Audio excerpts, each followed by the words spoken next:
So what, are you the Iron Dwarf, or is that your bro? That's supposed to be my brother. I'm the rock dwarf miner. Gotcha. So he was the young whippersnapper that you guys came upon that was being bullied by those lunar soldiers. Well, yeah, scum soldiers, you know, it all goes hand in hand. Lannisters. Yes, very much so. So you guys are currently on the map. I'm going to ping it. Just hold shift while pinging, and we'll all move there. There it is. So just in that area down there, I haven't got an exact map at the moment, but you guys are returning from Skull Ruins after watching Yaganvar. No, that's right, isn't it? Yaganvar, isn't it? Go through his awakening of his fetch. You, Saren, a friend of his, and were there to watch out for him physically while he underwent the ordeal, and to witness so that you can go back to the tribe and say, yes, I've seen this happen. You've come back, you've stumbled across this group of soldiers that look like they were not doing anything official. Looks like they were sort of off duty and off meandering looking for things, which can be quite a regular occurrence for people just trying to see dragon newts from a distance, looking for odd treasures, etc., out and around this edge of the wilds. You saw him being accosted, and you then, I wouldn't say leapt to his defence, but definitely sort of took the opportunity to get rid of a bit of scum. And are they actually dead? We killed them, yes. Bled out pretty quickly. I think 2 were killed outright, and the other one had like 1 hit point left that would have bled out straight away. And is this something we think we might get in trouble for? I mean, we're already in trouble with the law for the whole not submitting to lunar rule thing, aren't we?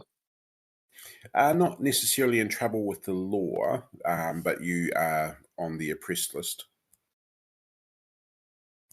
So is it something we would try and hide, or is this something that potentially happens on occasion from bandits and that kind of encounter? Given the fact that there's magic that can actually work out who killed who and sort of assign blame fairly easily if bodies were found, etc., you would say that it's not something you really want to be noted.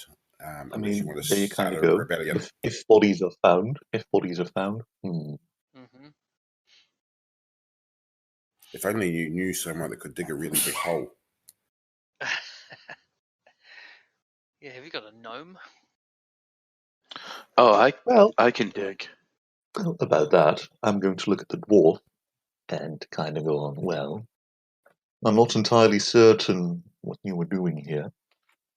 You're a little bit far away from him, aren't you? Still, someone to draw the ire of such lunars can't be so bad of a sort. And there's nothing worse than somebody being ganged up on. I had it under control. Oh. Trying not to choke as I was having my coffee then.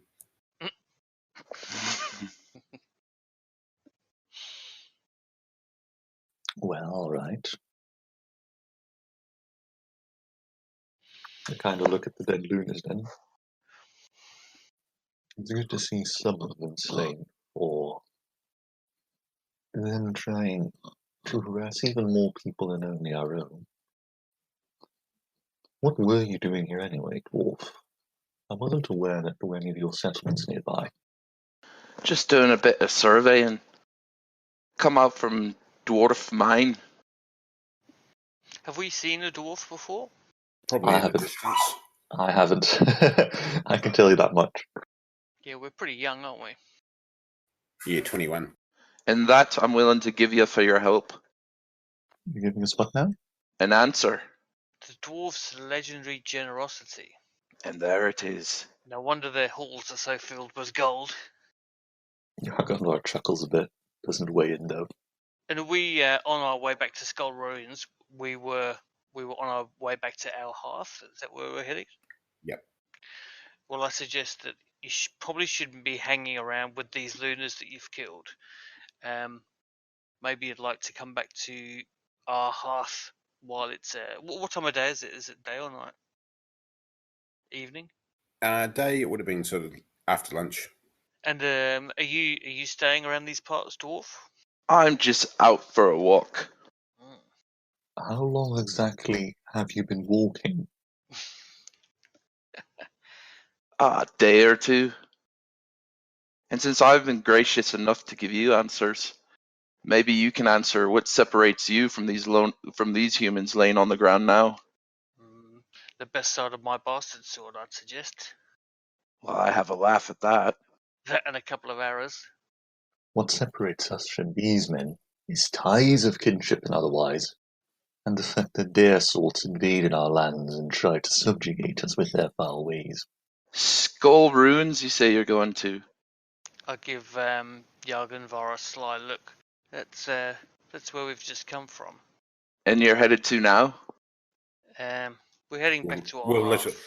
I was just going to say, we'll literally just call it home. It'll be the name of the village, home. Home. Okay. I'm gonna drop my pack and shuffle through it and pull out some maps and be looking at it. I don't have home here. Oh yeah, I see home there. Derp, how did I miss that? Well, it's not on my map. Well, if you'll have me, I'll follow you then.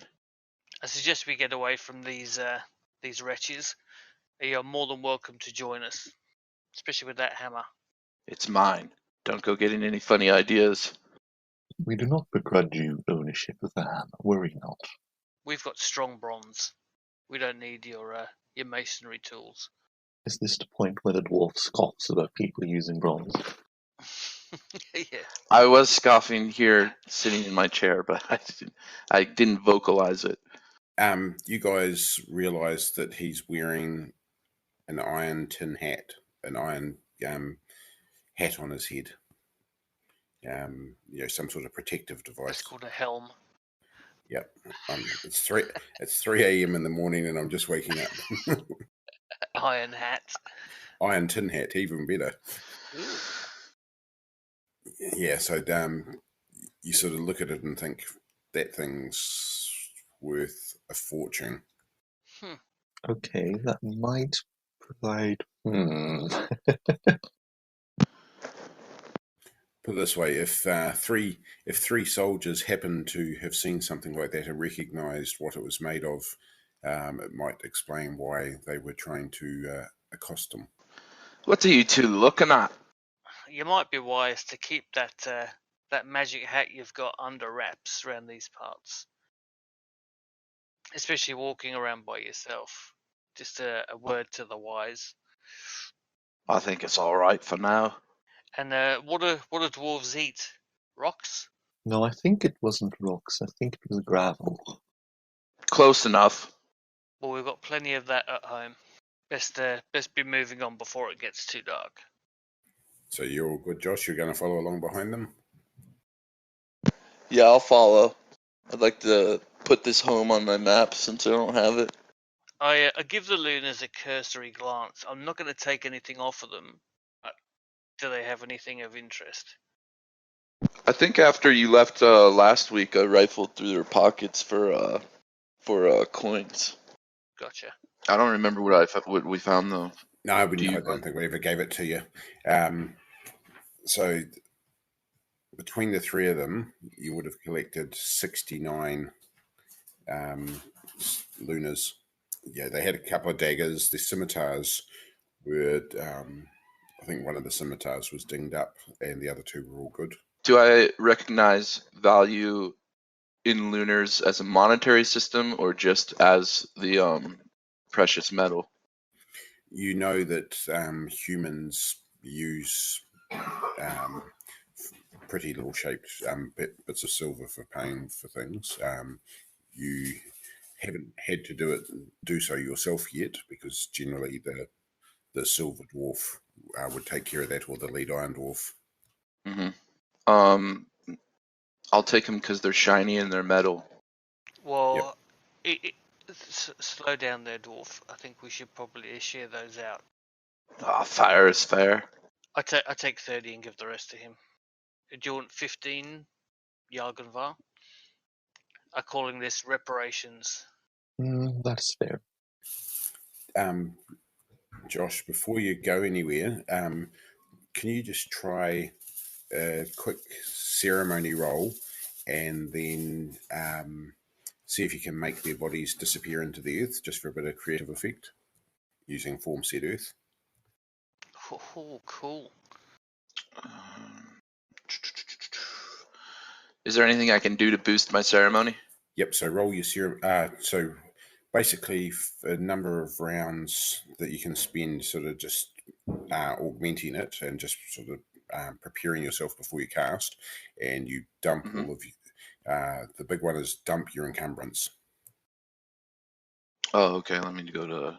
Yeah, I did say earlier I threw my pack on the ground to rifle through it.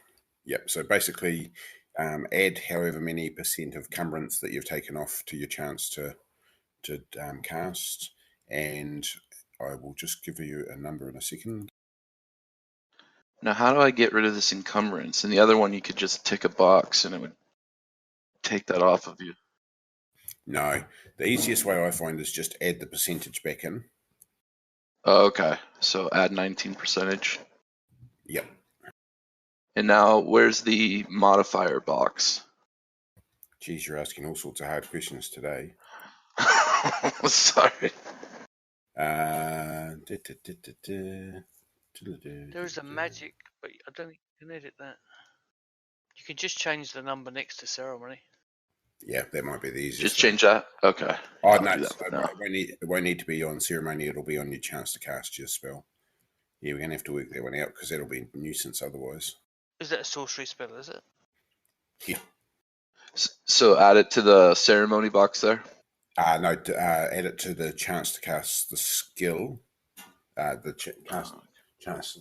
So I'm just having to quickly find the ceremony box, though. Yeah. Oh, the ceremony's top left, immediately underneath magic. So if you were to spend a minute, you could add 46 to your chance to cast the spell. If you spend, what's that, nearly 3 minutes, you can add 66 to your chance to cast the spell. Yeah, I'm going to sit here for 3 minutes. Okay, so roll, do just over 3 minutes and you can have 76. I'll do that then. So you see this little short dude sort of all of a sudden wander over into the area in amongst these bodies, and he starts mumbling away in some sort of funny voice, and he's waving his hands a little bit, and he's really getting into Is there a way for me to recognize what is going on? Also, how high is this dwarf's power when compared to mine? I can tell just by looking at him. Is it much higher than mine, much lower, or about equal? Lower than yours. Probably significantly lower than you. Then I'm not too worried, because he's clearly not some grand high priest or a massively powered sorcerer. Can I recognize just what he's doing, though? You're not 100% certain of exactly what he's doing, but you're pretty sure that he's using some sort of focusing technique, trying to sort of get himself concentrating and focusing on doing some sort of magic, but it's a foreign magic to you. I find this fairly interesting, and I am decently confident in my ability not to get completely blown away, so I'm going to stay and watch. Okay. I'm also going to regale this to my farming friend here, because, well, he's not a magical person here, kind of. No, I am not. Yep, so basically ESPN kicks in here. Oh, yeah, look at that. Look, that's what he's doing. Yep. So roll 7d6, Josh. 7d6. Yep. Okay. I should go to... Tell you what, Saren. Yeah. I will slap you with a counter magic 3 myself as well in case something does happen. I should have rolled. Yep, so 19. So add another 19 to your skill. So you got 19 because you got rid of your encumbrance, and add another 19 because that's your chance to cast. Okay. So 38. Yep. So add 38 to the spell. Yep. Okay. And I'll be rolling intensity. No, so you'll just roll the spell itself, and as long as the spell itself. Yep. Okay. So as long as it's under 30, it'll enhance all of that in the process. So basically, if your spell comes off, it'll do the job. Okay. You'll need to spend 2 magic points though to get enough area to be able to bury the bodies. All right. Well, hopefully this will. All right. Yay. Okay. You guys are standing there watching, and you're getting the blow account as you watch, and then all of a sudden you see the area around him start to ripple and get soft, and then you see him sort of wave his hands and sort of gently guide the bodies down. He basically pushes them down under the water, and the bodies disappear into the earth, and he pulls his hands out and then now steps back, and the ground goes solid. That's impressive. Do you do landscaping as well? I do. I don't make any jokes. I just kind of stand there watching, quite impressed. Yeah, it's pretty mind-blowing. Like, there's probably some earth cultists that can do similar sorts of things, but it's the first time you guys have ever seen anything like this. The thought does go through your head, what if he had done that under your feet, if he hadn't recognised, like if he had have taken you for enemy? Okay, so you've basically, there's no trace of any combat or any bodies left afterwards. All of the blood's been sort of cleaned off the surface. It looks like no one's been here, apart from these little dwarf feet through the bit of mud. Do I tick this box to Yep. level it up? Okay. Yep. So you've cleaned up the site. Nothing happened. No one's ever been here. So where are we off to? Best head home. Okay. You guys are probably half a kilometre away from the river and just need to cross the river to get back over to your side.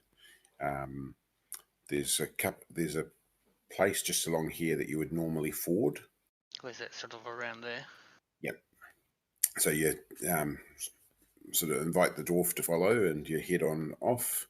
You notice that he's a little bit slower than you guys, as in that you have to sort of keep stopping, probably 5 out of every 15 minutes that you're having to just wait for him to keep up. It's not that he's tired or anything, it's just those little short feet and legs just don't go as far as yours. Okay. We can make allowance for that. Are you guys taking any precautions as you go? Just keeping a watchful eye. Nothing too hectic.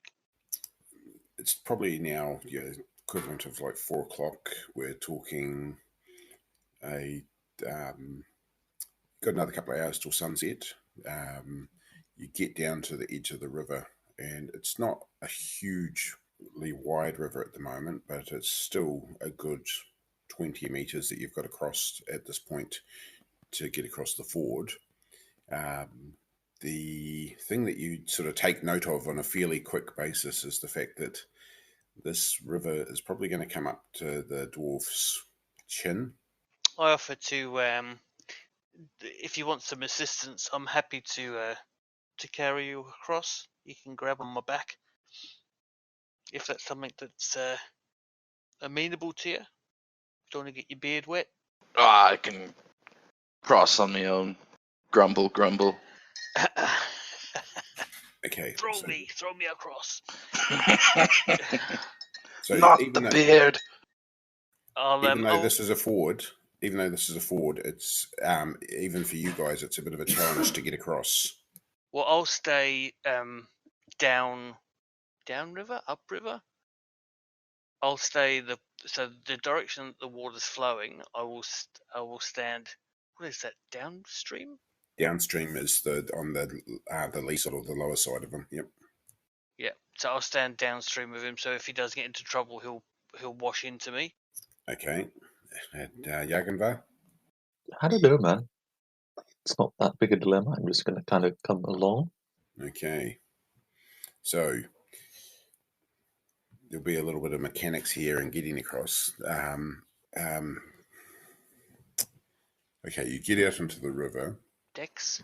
Yeah, I'd say Dex times 3 for Gort to be able to keep his feet. Okay. Not sure which one of those you want to. Oh.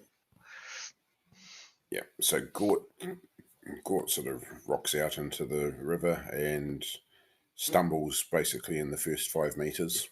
Okay, and you guys basically he goes under. I'll take the first roll, Neil.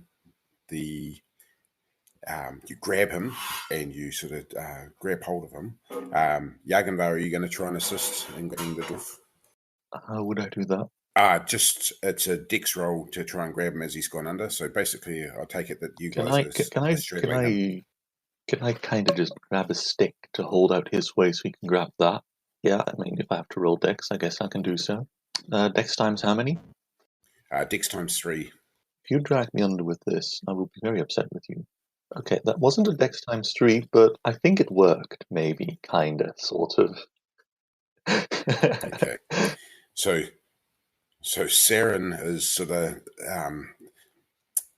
Gort loses his feet. Saren's bumped into and sort of grabs him as he's sort of bouncing off him. Yaganvar's hand snakes out, literally grabs him by the scruff of the neck and holds him there, and then tries to right him up. So your guys, what's your strength, Yaganvar? What's your strength, Saren? My strength is 17. 13. Okay, and what's your size? 9. Okay, so 30 versus. Okay, so Yaganvar, if you just roll percentile, basically as long as you don't roll 96 to 100, you guys manage to right him back on his feet. A percentile roll, just a D100? Yep, just D100. Yep. Okay, so you're literally only a couple of steps off the water. He's fallen off his feet. You've got down onto the. You've snaked your hands out, grabbed him, pulled him back up onto his feet, popped him back on his feet, and sort of gone, "Yep, you're right there, wee fella," and saved him. You've probably got another 3, or if not 4, of these rolls to get across the river safely.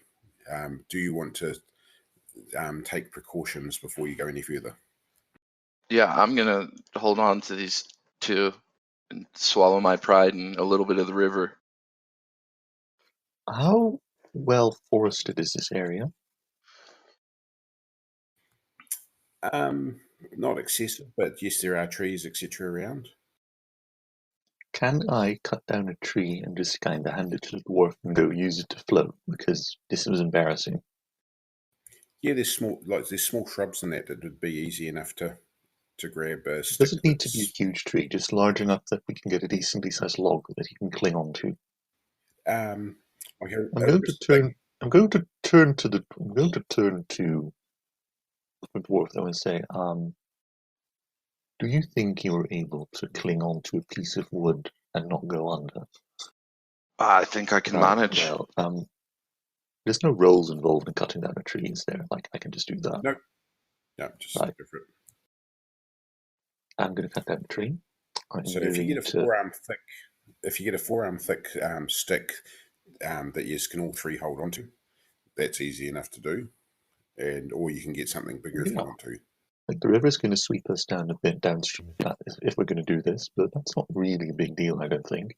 Just also remember that this is effectively like a dex times 5 less encumbrance.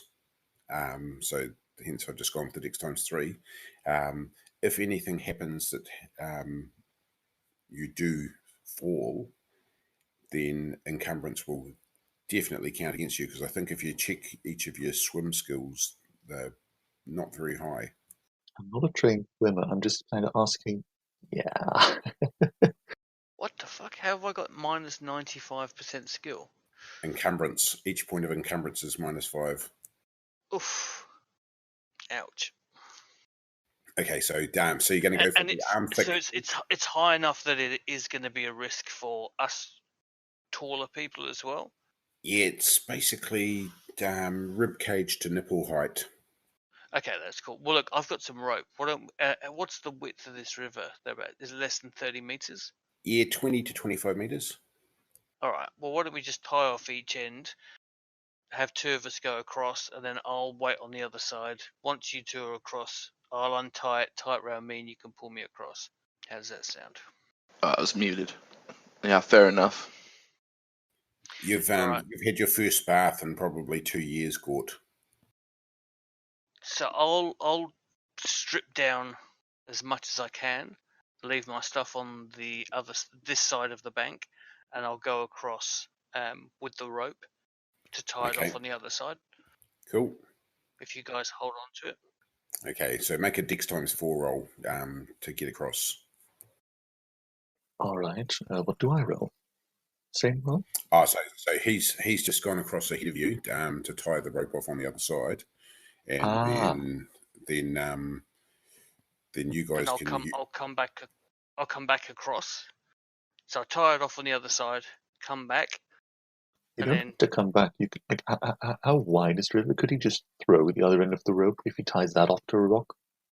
how are you gonna bring all my stuff across though? Yeah, he's got 20 to 25 meters across, and he's got like 20 encumbrance worth of gear that he's got to bring back across as well. Ooh, yeah, never mind. All right. Okay, so everyone can make a Dex ×4 roll to try and get across. So who's going first, Jagenvar or Gort? Shall I come back first? Yep, definitely do that. Okay. Oh, that was power. Yeah. 48. Would a 59 have succeeded? Yeah, so I've got 13 power. So what's that? 65? Oh, it's times 4. Yeah, you're after Dex. 40, 52. So I've just missed it. All right, Okay. Dex ×4. Dex ×4. Okay. You lose your footing, and you're holding the rope. There's no problem with that. But now just roll your strength versus your size to try and keep yourself. So just D100. Yep. So what's your strength? Your 17 strength, and what's your size? Yeah, 16 size. Okay, so you got a 55% chance to just be able to hold your own weight against the rope. What throw was it? 55%. Yep, 55% chance. If you do, Yep. Okay.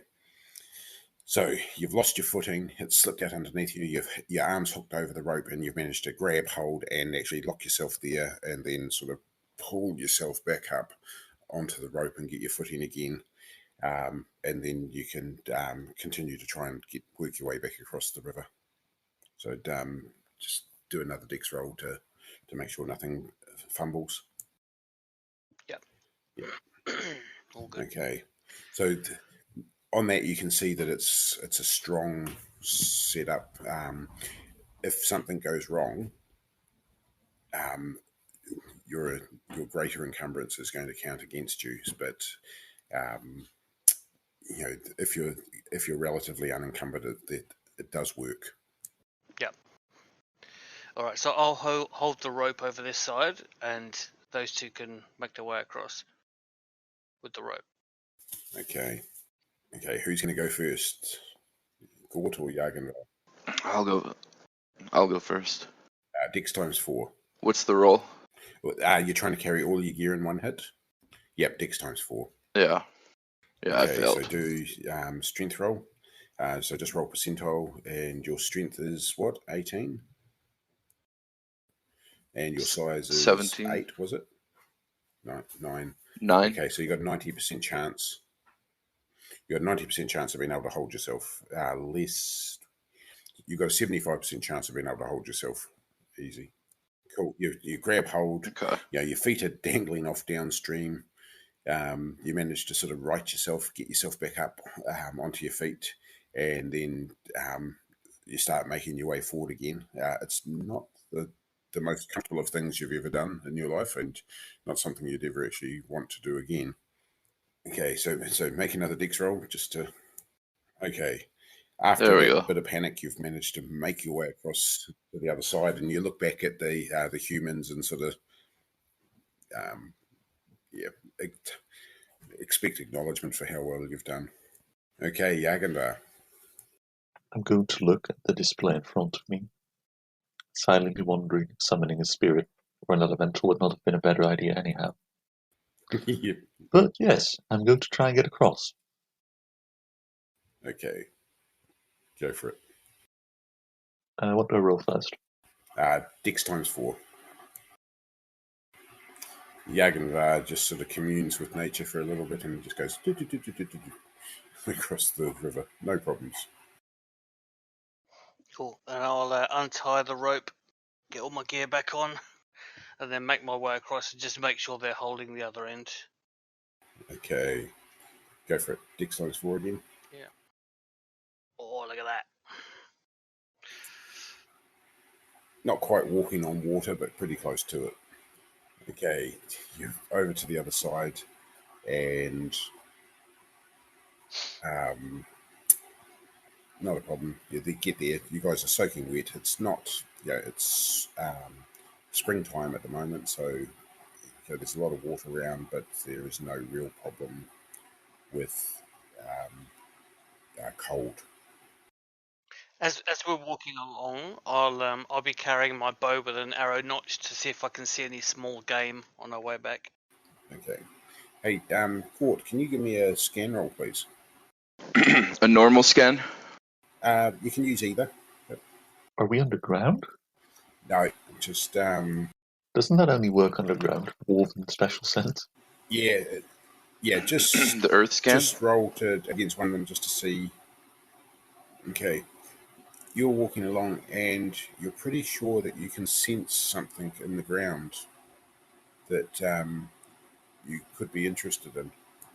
Oh, okay. In the ground? In the ground.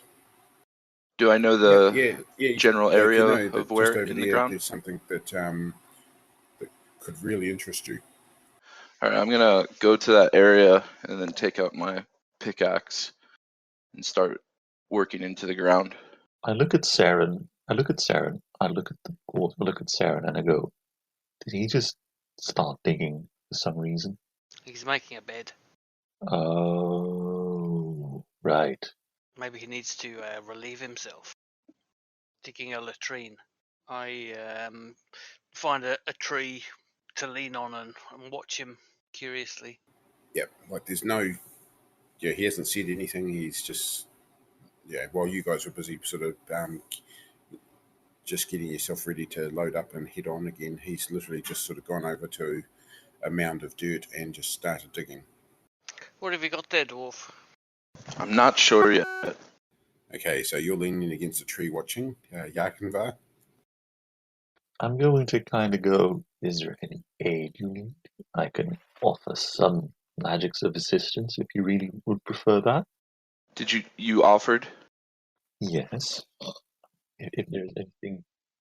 I'm just gonna keep digging. Okay then. Okay, I'm going to stand back and watch. This is a thing now, apparently. Actually, the day is getting on, isn't it? You're probably looking at about an hour and a half or less now till sunset. I'll go gather some firewood, because if he's going to be digging, it might take a while, and we're going to be cold, and I don't want it too cold. Okay, so you just start prepping up a little campfire and some food? Yes. Okay. Do your masonry skill, Mr. Dwarf. By the time you've grabbed some firewood, he's dug a hole where his head is now only just showing above the hole. It's probably about 4 meters across. You notice that it's very circular and nicely shaped, and there's a little steps on the side of the wall on the way down. All of the dirt's coming out in neat little piles around the outside. Like, everything looks really, really uniform. I'm going to look at the dwarf again and say, "You did not tell us your home was here. I'm going to continue intently digging. So you haven't said a word to the other two at all. You just keep digging. Yes, for the time being. It's now approaching dark. Like basically, we're into dusk now. You guys are sitting there, sort of making yourself some food. He's now down to the point where the hole has got the steps no longer just go down the side; they start to go round on an angle, sort of following the outside rim, going down. He's now probably his body length deeper again. I'm just going to look at this in silent fascination. This is all very much an experience that I'd like to tell my children about sometime. Okay, you better do another dark sense roll. Sorry, earth sense roll. My God. Yeah, I was just about to ask.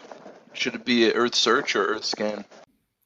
Go with at the moment it's enough distance that you can stay with earth scan.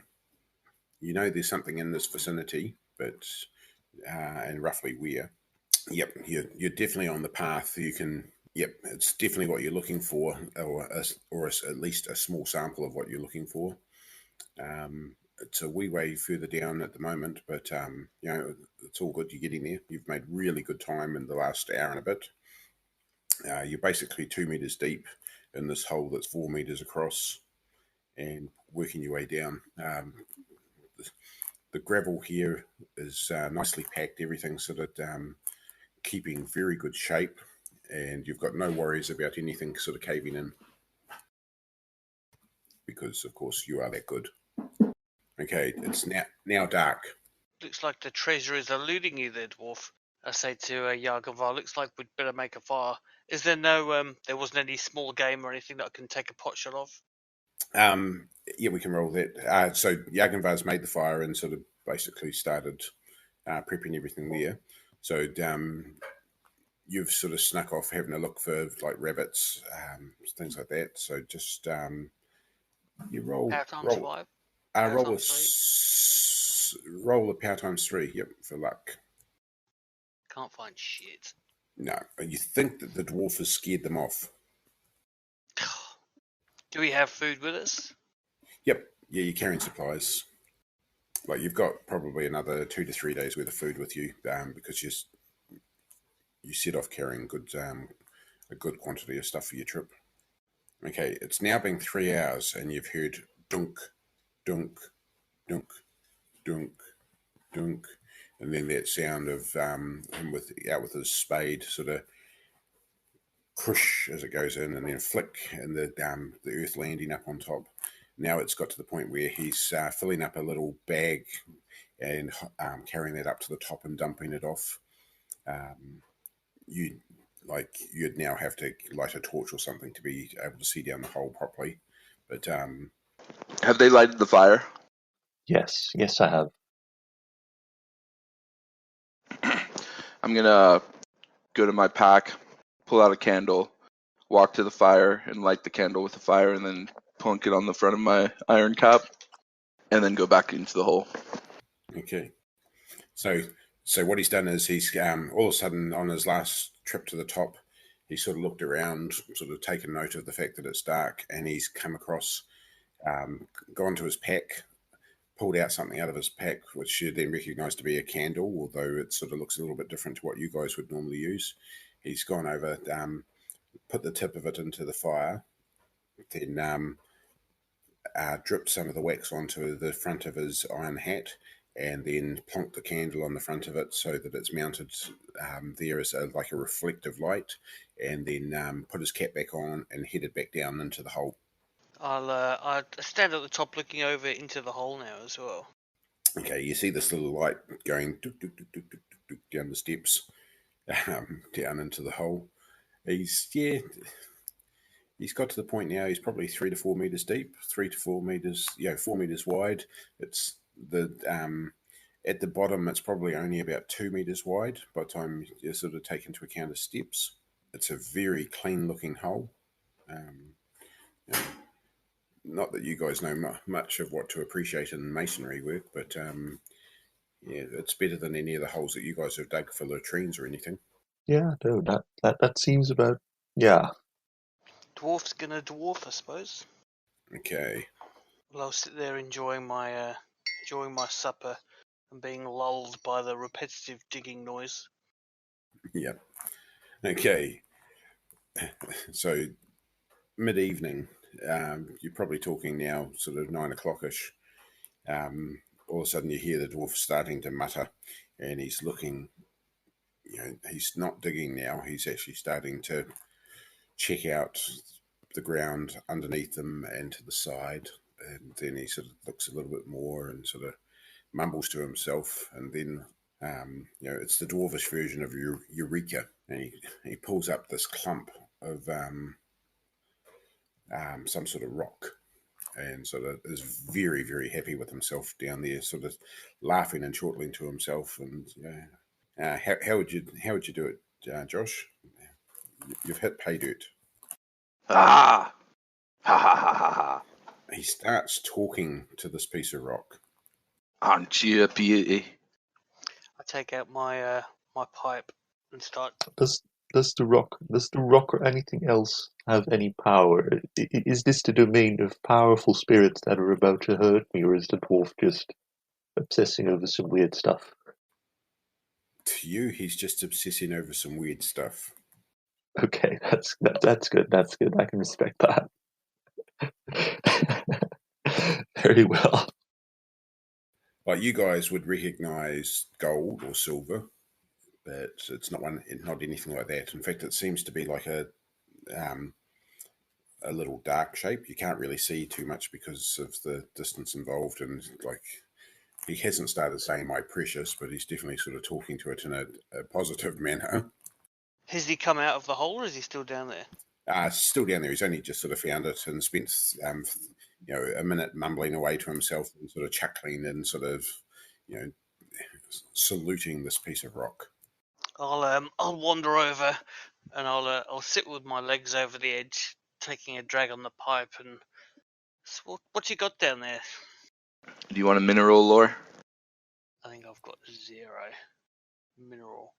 Oh, I've got 8%. May I roll it?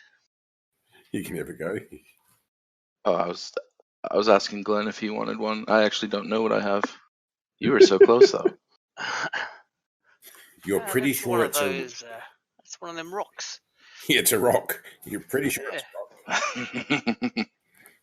You don't think it's a metal, but you do think it's a rock.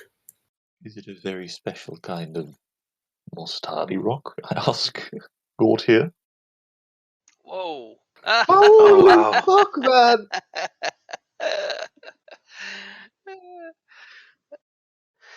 Wow. Gort thinks it is. Oh god, that's awesome. Oh, this is classic. Just got some dirt in my spent eye. 5 hours digging for the ultimate prize just to find out. He's not a happy dwarf. Oh no, he's happy as Larry. He's found pay dirt. So what would the 100 mean? Means you failed despite yourself. In metagaming terms, he's picked up fool's gold, effectively. 5 hours of work to pick up the wrong thing. I turn to Jagenvar. Maybe that's how they find their food. Yes, that's definitely what happened, clearly. It's a dwarf potato. Yeah, at the mention of food, Gort, you realise that you haven't eaten today, or at least not since first thing this morning. All right. Yeah, I'm gonna give up with what was happening down here, considering that last roll, and I'm just gonna go up to the campfire, pretty upset with myself, and just. Oh no, you've got pay dirt. You're very happy with what you've got. Okay. But yeah, I'm gonna. This is the ultimate find. The only thing that you could have found that's any better than this would be adamant. Does adamant even occur naturally? Isn't that refined truestone? Yes. Right. Gonna grab one of my cans and pop that open. It says on the side of it, spinach. Ah, And he sort of, he almost looks like Popeye. Sort of comes up, big arms, sort of grabs this tin, pulls out a little gadget, goes crunk, crunk, crunk, crunk, opens up the top of it, pulls back the lid with the jagged edges on it, and sort of squeezes the tin and sort of wolfs it down his face and sort of, aye. Very strange folk. Okay. The hang on a second. There you go, Josh. okay. Gort is definitely sort of going gaga over this this magnificent rock that he's found. He's not exactly being forthcoming with sharing it either. Well, I've always been told the dwarves are crazy. This just confirms that, so probably nothing out of the ordinary, honestly. Okay, so you're pushing 9:10 at night now. So are you guys hunkering down here for the night? I guess we are. Even if the dwarf is really crazy about it, it's still a very, very well dug hole. Yep. It's a beautifully dug hole. What's the quite nice weather? It's not too uncomfortable. Spring, it's warm during the day, but a little bit cooler at night. You guys are travelling with a blanket or two in preparation. You've now had enough of a fire that your clothes have dried out, so you're not going to have any problem with that for the night. Although Gort's probably sweated a wee bit, not as much as you guys would have, but yeah, he's definitely sort of been active. That's good. Well, I'll just enjoy the campfire. Have a continue having a bit of a smoke. Maybe try and sing a bit of a song. The Bit of a campfire ditty. Camptown race is 3 miles long. Oh, so could have been so good. Close enough. And so you could just imagine the old battling, dueling banjos starting up. Okay, the what's your fetcher's power, Stefan? My fetch's power. Yeah. 4, wasn't it? It was either 4 or 3. Let me see about that. Yes, the fetch's power is 4, and you just rolled a 4 on a D100. That's not terrifying at all. Freaky. That's cool. Divine intervention. Can I see what kind of spirit is about to try and eat me? Because I had second sight at all times. Yeah. Just with the second sight, effectively, you can see the stuff. You know how they sort of talk about seeing auras and that, where you sort of just concentrate and you can see everything there. So to make the assessment just takes just a little bit of time just to focus. But your fetch is basically, actually, what was your fetch? What was your totem? It is, okay, my fetch is a very dark cloud that tends to crackle with thunder a bunch. The totem is a single knucklebone die. Okay, can you roll a 1d100, please? I will roll a d100. That is a 12. Ooh. Oh dear, don't like the sound of that. I am decently powerful. Decently. I'm also starting to realize that I didn't take Spirit Screen and maybe should have. Okay, and can you roll a d6, please? That's a 1. Okay. So you see, or actually your fetch sees this malignant shape sort of coming towards it, and it is, you know that it's some sort of disease spirit. Oh no. Oh Lord. Okay, you're not sure what type of disease spirit, but Is there a way to tell? Yeah, but only once you sort of engage with it. So if you roll your power times 3, please.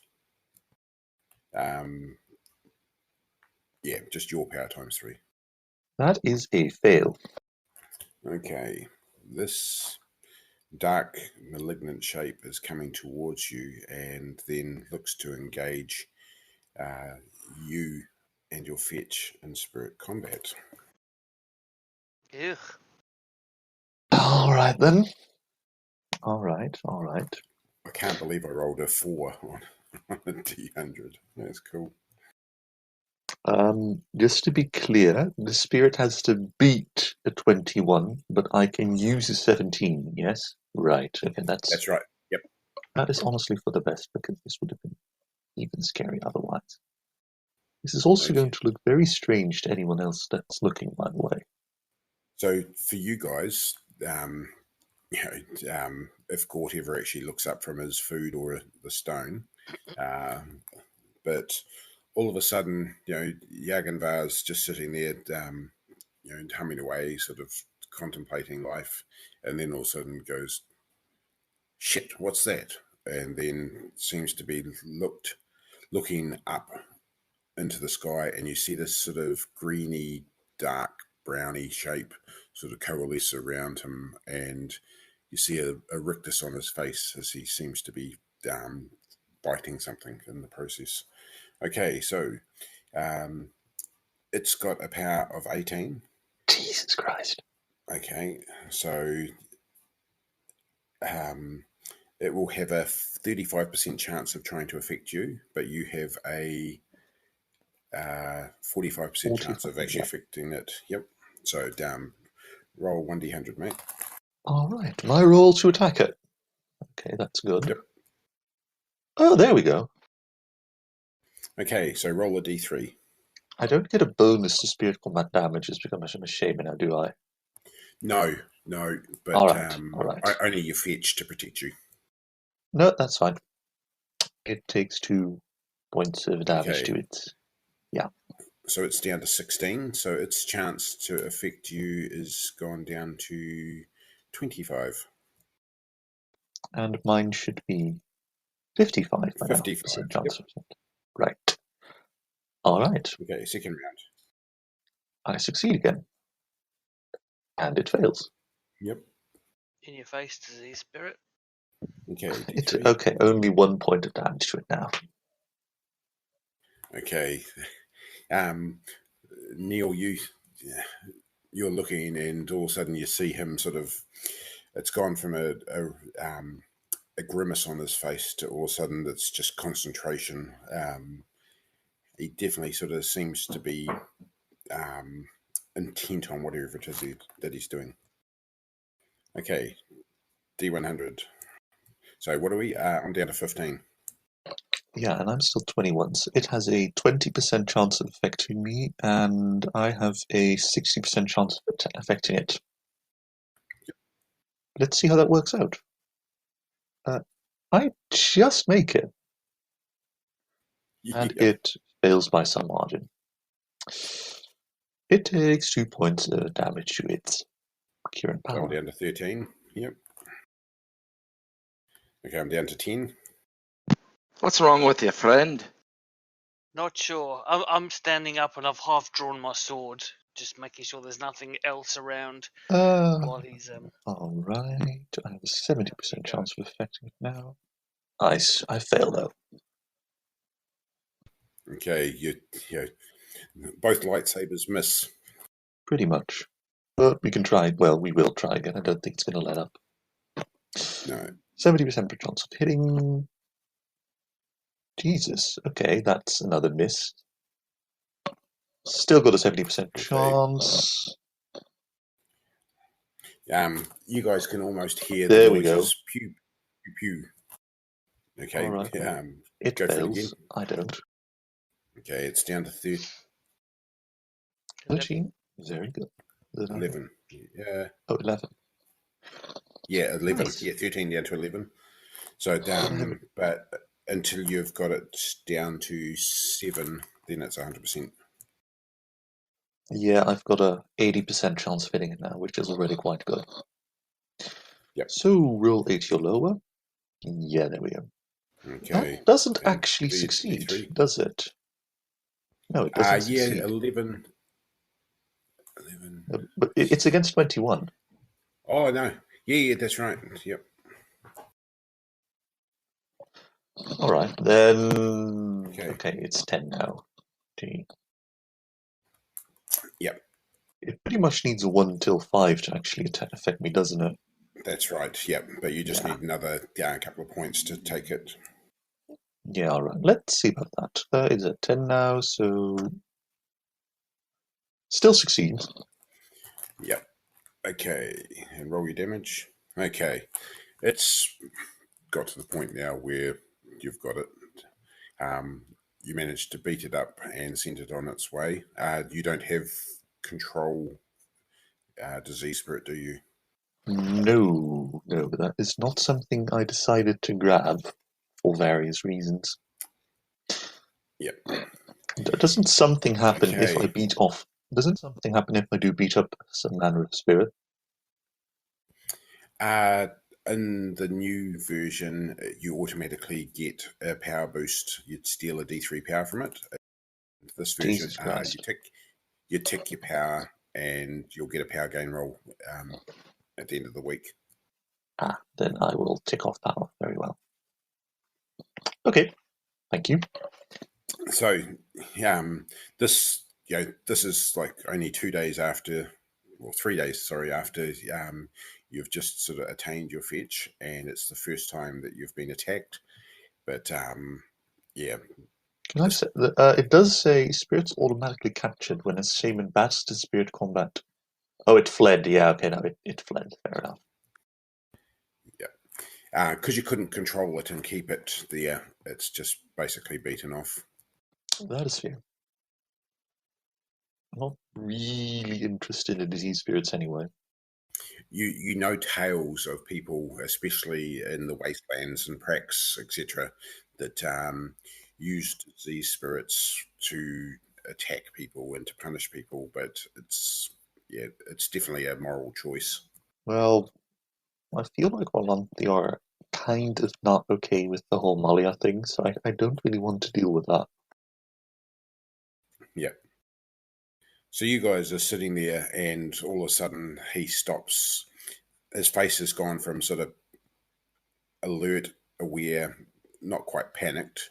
Then it's sort of there was that look on his face where he was sort of trying to exert his determination and control over someone else, and then he sort of started to relax, and you'd swear that his hands were moving like he was using a sword to do battle. And then there was a time there where he just seemed to lose focus a wee bit, and then all of a sudden, it's almost like he flexed his spiritual muscles as he sort of banished whatever it was that he was dealing with. I hold out my can to you. Your what? My can of food. Dragon reaches in, dips a single finger into spinach, streaks it across his forehead, nods his head once and says, now we are safe. Thank you. And then I shrug and continue to eat. You should be careful about the places you dig these holes. There are some foul spirits that remain buried, and some of them are not in so high of a mood. Yaganvar, what was that? I think that this place, other than having very special dwarven rocks, was the domain of some sort of spirit that was very angry that we disturbed its domain. But I've driven it off. We are safe now. It's a good story. It's probably not even wrong. I mean, someone digs a hole and immediately we get attacked by a spirit. It probably dwelt here. Do you want to go and have a look-see and see if you can find anything that would suggest that? Sure. If this is a breeding ground for disease spirits, I might want to not sleep here. That seems sensible, yes. Okay, so you start rattling your fetishes and walking around looking. You tuned in your second sight, and give me a scan roll because it works. Okay. I'm not actually too good at this, but I'll try. I'll go with them and have a bit of a go as well. Okay, you can't see anything particularly. You can see the odd spirit sort of zipping past. Actually, it's an interesting one when you look at the interpretation of second sight and what it lets you do, seeing spirits visible in the mundane world, but whether or not it lets you pierce the sight into the spirit world is always a point of debate.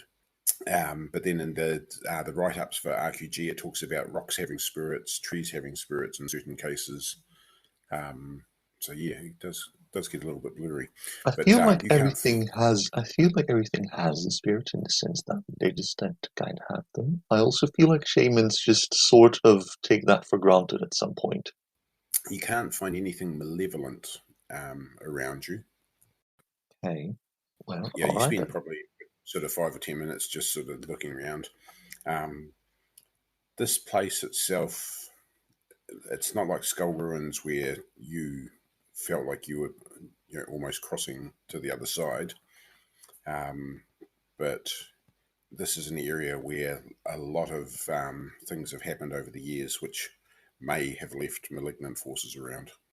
Well, all right. I'll look back at Saren and say, well, I'm fairly sure we should be fine. This, I can keep us safe to some degree, but we may not want to linger too long, lest it returns with allies or some such. I'll sleep with one eye open for the evening. All of a sudden, the Metallica starts humming in the background. Okay. You guys sort of settle into around the campfire to sleep. You've sort of banked up the fire. Can I get a listen roll off everyone, please? No, you can't. I'm just gonna fucking keep sleeping. I gotta tell you, if I'm gonna have to fumble anything, it's probably for the best that it's this. Gort, can you give me a listen roll as well, please? Okay, you guys are lying down, settling off to sleep, and then all of a sudden, Jagenvar's like, "What's that? What's that? Didn't you hear it?" Sorry, that was just my disease spirit coming out. Jagenvar frowns very deeply. You should not joke about these things. It isn't very funny.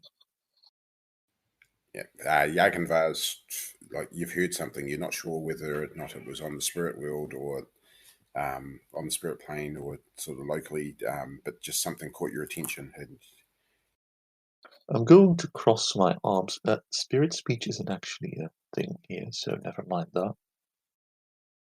yeah, it is something that we'll probably have to add into your character because they skip it a wee bit in the RQ3 stuff, but yeah, you've got, say, a 25% plus whatever your modifier is for spirit speech. I'll just add spirit speech at 25%. Yep. I'm You going heard to a cross noise. my arms. I'm going to sit up. I'm going to say, not very loudly because my friends are already awake and grumpy. I'm going to just kind of say in spirit speech, I'm not going to move from this place until you show yourself. And then for the next half hour or so, just kind of sleepily look about, looking very offended at the fact that the spirit just broke me up. Okay, roll your ceremony skill. Just basically trying to reach out and commune. If you had a Ouija board, it would be quite good. That succeeds. I'm quite good at this. Yeah, so you're sitting there. You could be sort of, middle finger touched to thumb on both hands, alternating between that pose, sitting in sort of half lotus position and shaking your fetishes, and you're seeking to commune with any of the spirits that are there, but nothing's really looking to make contact with you. I kind of give an annoyed, grumpy grunt, and then kind of slink down and start sleeping again because fuck this. So you guys are sort of like just sort of headed off to sleep. All of a sudden, Jagenvar sort of yelled out, "What's that? What's that?" Sat up and then looked around a bit and then started shaking his fetishes. So for the next half hour, you guys haven't been able to actually get to sleep just because of the noises. And after a while, it starts to become quite hypnotic, and you drift off to sleep. Okay, so settling back down to sleep. There's no signs of anything else at the moment. Early morning, probably around sort of 5:30, 6 a.m. Saren, being a good farming stock, wakes up and sort of starts prepping the fire. Yep. Okay. Any early morning game around? Okay. Give me a go for a luck roll to start with. Nothing. No, you sort of no signs. You actually you look around and you can see tracks of small animals that have been like around the fireplace. Literally, it looks like Thumper has come in and sort of sat there next to to Yaganvar, curled up at night, and then sort of buggered off when you've woken up in the morning. In fact, you can find signs where all sorts of little furry creatures have gravitated to that side of the campfire. Yeah, it's quite an interesting thing. It's almost like nature seems to have taken an interest in Yaganvar. Okay, so about 6 o'clock in the morning. What are you up to? Oh, start making a bit of breakfast, looking around, keep an eye out. Okay, you guys wake up to the noises of a bit of food cooking. Have just a quick scan roll, Stefan. I will try and do so. Ooh, that succeeds. You notice that there's all these signs of like rabbits and a few mice and other bits and pieces that have come and actually congregated almost alongside you when you've slept. Is there still spinach on my forehead? Not anymore. No. That's fine. Jargonvar kind of gets up after waking up, reaches a hand across his forehead, looks at his fingers and goes, "We have been blessed. Very well." Oh dear. Weather's still relatively fine. There's a little bit of cloud overhead. It's not a cold day. Things are actually relatively good. You reckon that you're probably nearly 2 days away from home. Could be a bit longer since the dwarf doesn't sort of walk as fast. Gotcha. Oh, I thought we were much nearer. That's cool. Yeah, it's I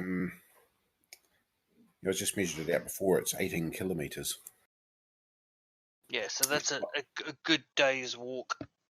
Yeah, but with small legs. It's going to push it to nearly 2. Yep. Yeah.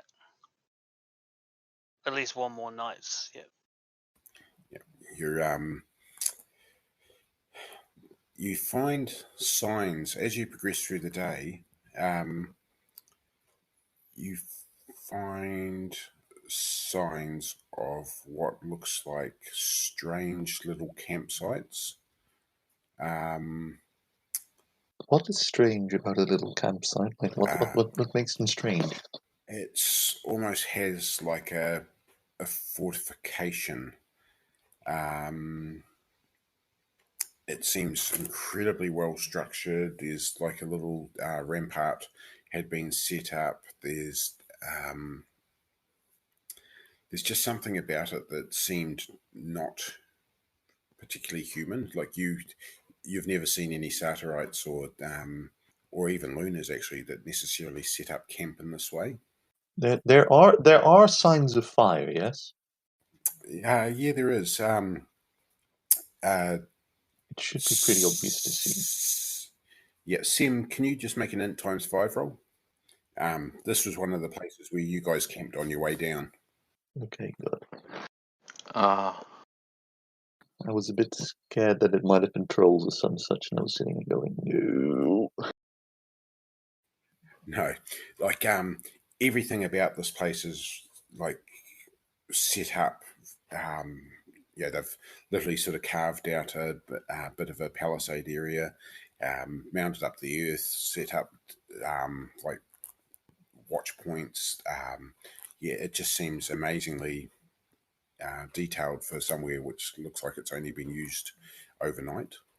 Is there anything else we can see about it? Have a bit of a poke around. You find a couple of discarded cans that are very similar to what Gort was eating out of.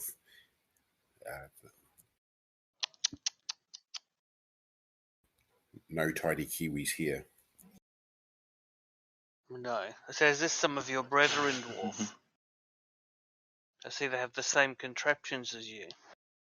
I suppose it might be so. Are there any tracks or anything? Yeah, like it's, well, say there was a dozen dwarves in the group when you were heading down, and most of them were iron dwarves. So yeah, there's a lot of very heavy marks. You can see when as you roll a track. For those that are looking at the tracks, etc., just roll the tracks just so you can see what's going on. Ugh. I'll walk over to have a look and just smash right through them. Saren turns around and looks at you, Jagenvar, and says, "Trolls. Looks like trolls have been here. If not trolls, then probably dragon newts." Jagenvar is intelligent enough to know that trolls really don't like fire, so he kind of looks at the remains of what used to be Fino's suit, looks at Saren and says, "You're very sure that there were trolls here?" Definitely. "You're very, very certain?" I begin to doubt myself. I'd say he's 100% sure.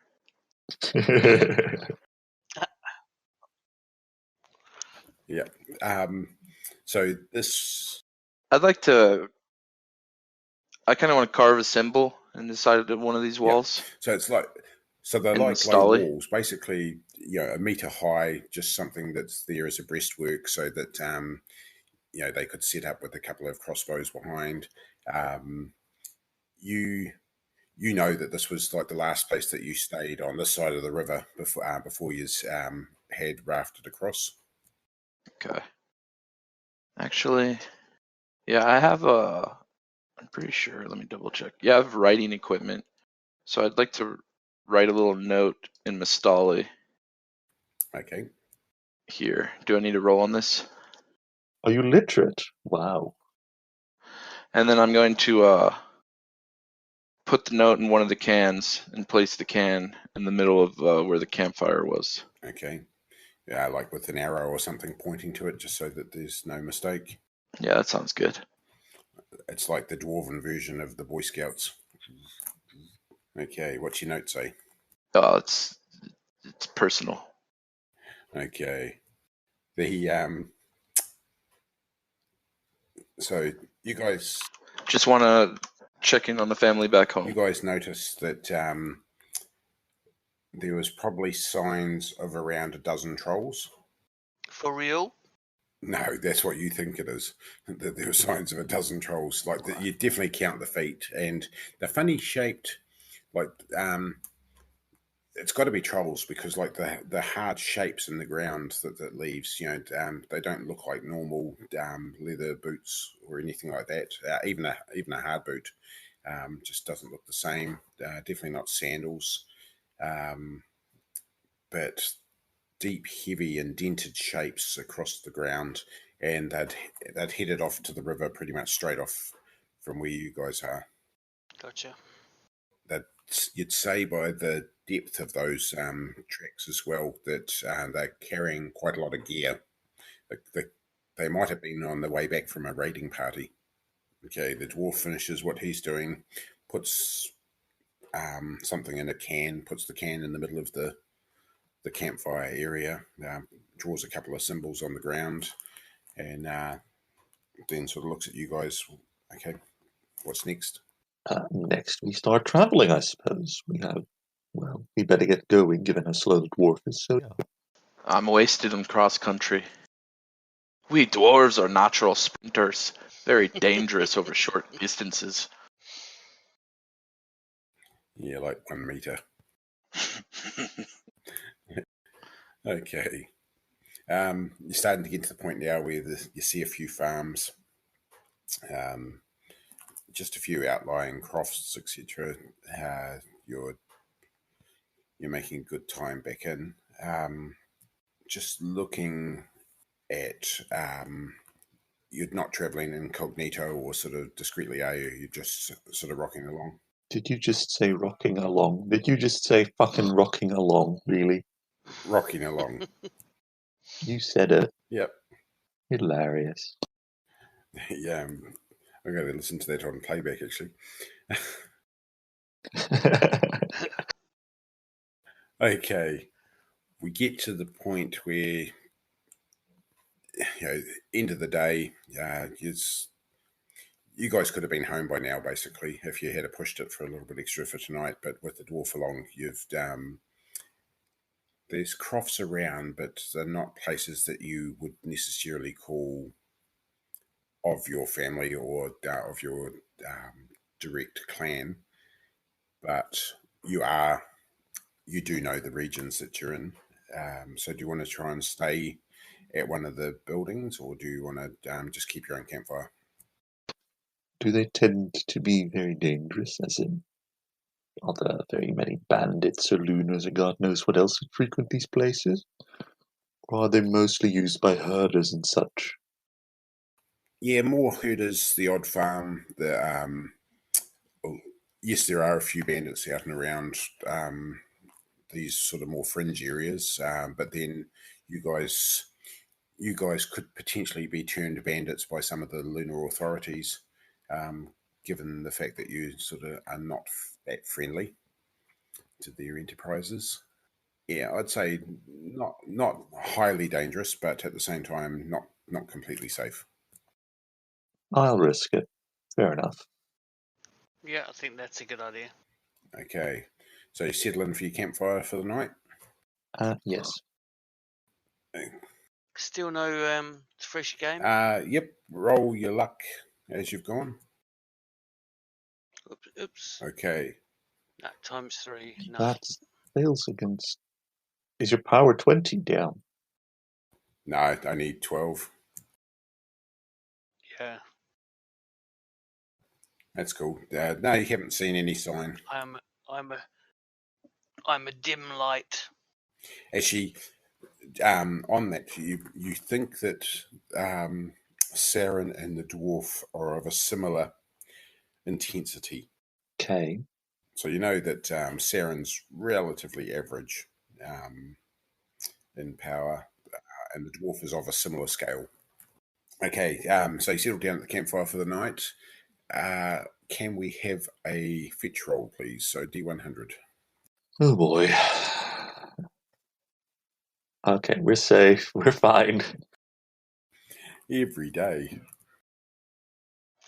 Mr. Sniffles isn't coming back, is he? Thumper and that came and camped with him, or No, Mr. Sniffles, the cold the spirit. disease spirit. No. Yeah. I can summon a spell spirit to learn summon disease spirit and then call him here if you'd like. No, that's quite right. Pansy. That would be funny. I don't want to borrow of any of your mystic business. Gort, these guys are talking about things. You've heard of spirits. They're basically parts of the machine that have gone wrong and escaped from what they were supposed to be doing and got up to all sorts of perverse, malign enterprises, activities, and sort of just downright scoundrels at sometimes with the ways that they try and absolutely fuck up what the machine's trying to do. You guys talk about spirits and the spirit world and things like that, and as far as he's concerned, it's like cogs of the machine that aren't doing what they're supposed to. Okay. Not doing what you're supposed to is a very holy thing as far as I'm considered, so that's fine. And I also don't know what a cog is, so yeah. No idea. Are sitting there when you hear a crashing noise coming through the underbrush. It's not trying to be quiet. It's just a straight, loud thunk, thunk, thunk collapse. Then it falls over, crashes to the ground. What does it sound like? Does it sound very human, or does it sound far too large to be it, or too small? It sounded really heavy and noisy. It was like a blacksmith grabbed all of the tools and things that were in his workshop and were banging together and then dropped them all on the ground. Well, I'm going to have a look to see if there's a massive rock slider God knows what else. You're not 100% certain. Like, there's, in the direction that it came from, it's probably still a good 40, 50 meters away from where you are. And it's now Does sort of anything nighttime. have? I'm going to be asking this a lot. I'm sorry. Does anything have a power aura? I can see the darkness. Like you can Yep, literally just hit a roll bone. your scan roll. I don't have to. I can just see them. No, just you could see it if it's exposed. So just roll your scan roll to see if you can see where he is. Fair enough. All right, never mind. Oh yeah, you heard it. It was loud. You actually just roll in ×5 for Gort. Did we all hear this? Okay. All of a sudden, Gort Yeah, I think I have an idea here. So Jagenvar's got up, looked around toward the direction where the noise Yeah, I'm came gonna go from, but didn't quite see sprinting anything. in the direction I heard that. Then all of a sudden, Gort sort of goes, "Aha!" Takes off in that direction, running at full tilt, which isn't very fast. I'll draw my bow and run after him. Okay, and looking ahead, see if I can see what's making the noise. And say, come on, I say to Jagenvar, come on, let's go. The game is afoot. Well, it's the closest you've come to game, isn't it? Yes. Okay. I take it you two will grab a torch because it's sort of getting dark now. Yeah, it's you guys nighttime, have settled in for your campfire, so it's pushing on towards darkness now. Okay, then in that case, yeah, I'll take a torch and I'll draw my sword rather than Okay. than a bow. So, Gort, roll your scan. Earth's visual scan. Okay, you're in the general vicinity. There's a lot of scrub, a lot of sort of nothing more than sort of like 2 meters tall, but it's quite thick underbrush in that as well. Oh.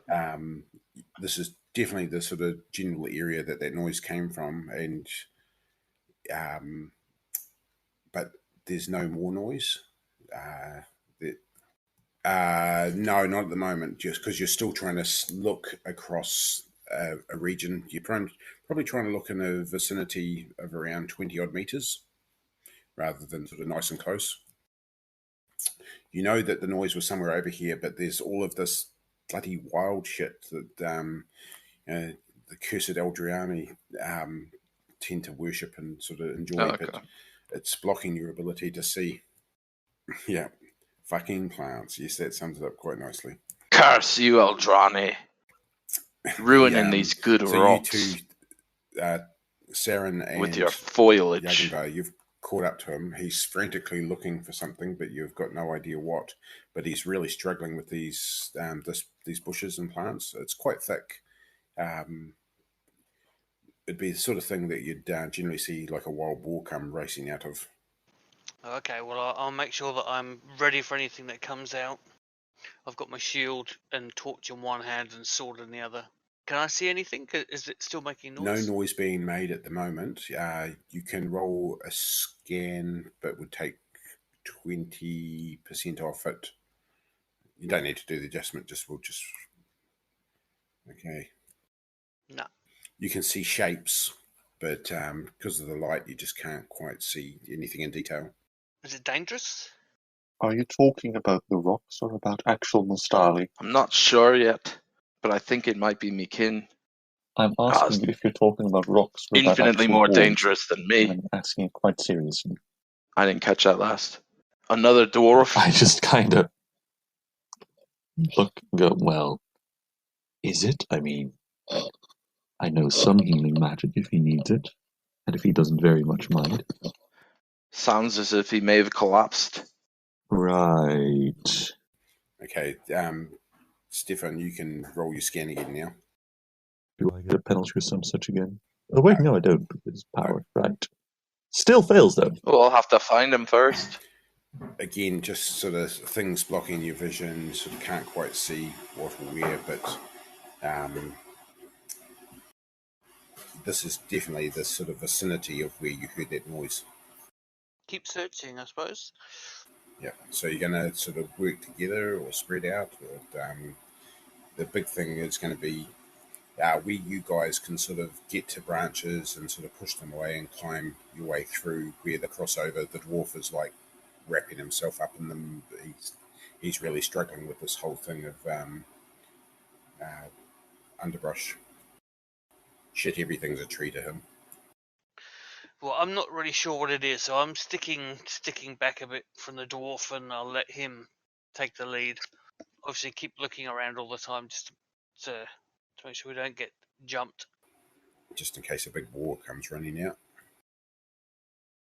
Yeah. Okay, and Yakinvar? Man, I don't fucking know. I think this is all a very strange situation as it is. A lot of noise and then suddenly, yeah, there's a dwarf, man. Okay. Yeah, it doesn't really sort of compute to you guys as to why this big crashing noise could be recognised as potentially a dwarf. It does seem a bit strange, but it's a dwarf, so of course it's strange. Okay, so the three is all sort of moving on together then. Okay, you're looking around, and then in this undergrowth, I don't know what's the best way to describe it as. Here it would be ferns and sort of small plants that are actually blocking it, but you see this funny sort of reflection of your torch as you approach. Sim, you recognise it straight away as being a tin can that sort of with another dwarf inside it. For the rest of you, it's a lot of metal. Like it's a lot of really shiny metal reflecting on the ground.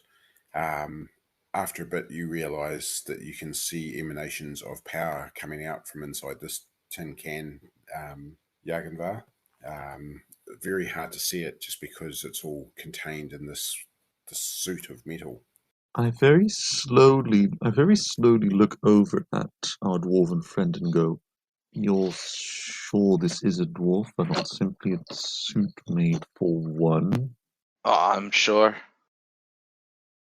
I'll run over to see if this dwarf is conscious or not. You get over there, you pick him up. It's quite heavy.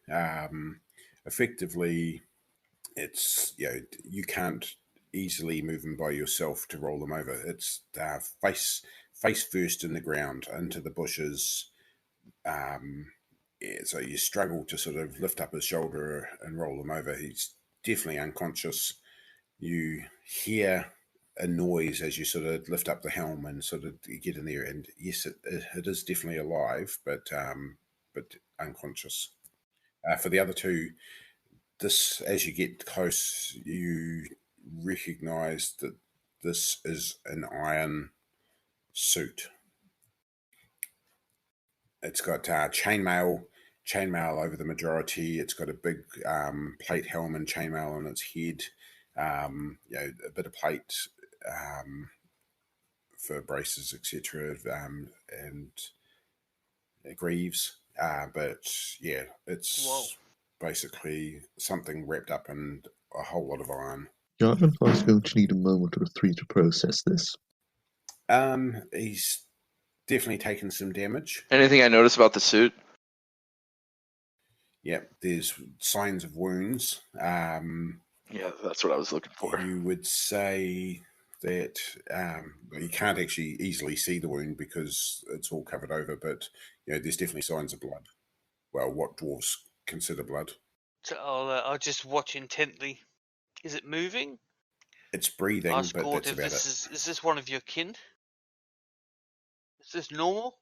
I Does know anyone how know to first try aid? and treat them some, yes, but I've never tried Can doing I? so with a dwarf. Is it light enough to do my plant lore to see if I can find some healing plants?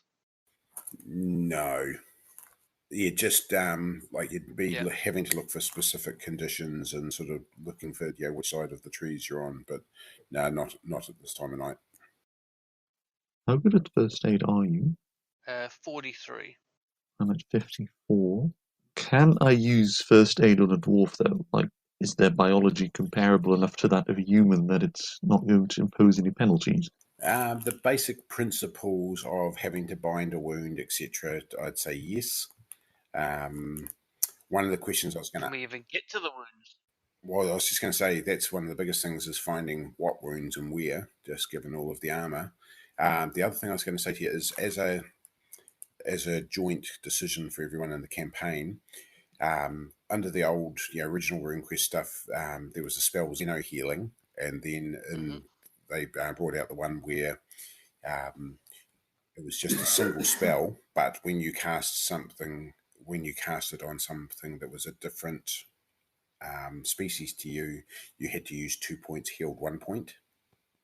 That's still true in RuneQuest 3, man. Yeah, so that's cool. So just so that everyone's aware. I don't have healing anyway. Well, I have heal too.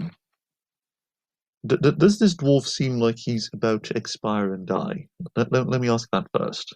So you go and have a good look at him. Well, yeah, I'm gonna have a look at him because he wears a fucking massive suit of iron.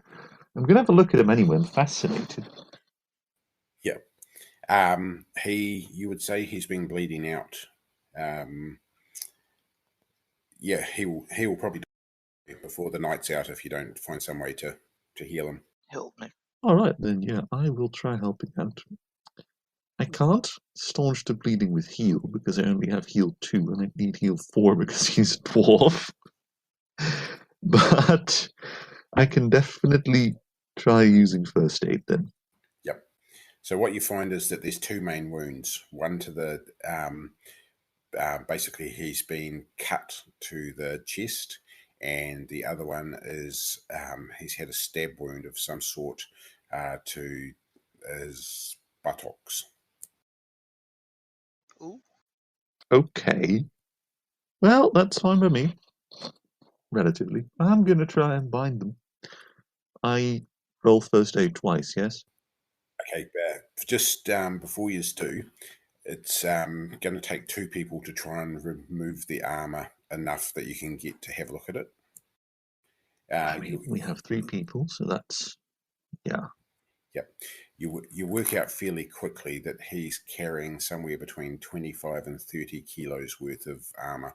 How far away from the camp? You guys are only probably about 50 meters away from the camp, but getting them back there is going to be a bit of fun.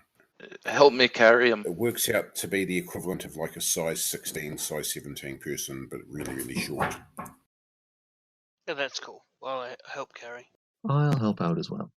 The dwarf and the farmer will be able to carry him quite easily. They're buff enough. Yeah, I'd like to carry him back to the campsite. Yep, that's cool. You get him back there. Just caught if you roll percentile just to make sure that it's not a 96 to 100. Just to make sure that you 2 don't drop him. Okay. That's good. And then when we get there, I'd like to start taking his armor off. Ooh. This is completely inappropriate, you know. But I'm going to be AFK. Desperate times. Okay, you guys, you 2 start peeling off the armor. Neil, can you give me an insight? Well, I'll do it. I'll do it. I tell him. Okay. Neil, can you make an int times 5 roll? Nah. Yeah, it's funny armor, like really weird. In fact, while you've seen a Rune Lord and in iron, it's not this sort of armor. So I'll start removing it and placing it in a pile. Yeah. So it takes you a good 15 to 20 minutes to sort of strip him down. Bloody hard just trying to get all that armor off when he's catatonic. Okay, you get him there. So there's the 2 different wounds. So Saren, if you want to bind one, and Yaganvar does the other. Yep. Yay. Nice. Okay, were you doing his chest So or his 1d3? buttocks? I'll do his chest, thanks. Okay.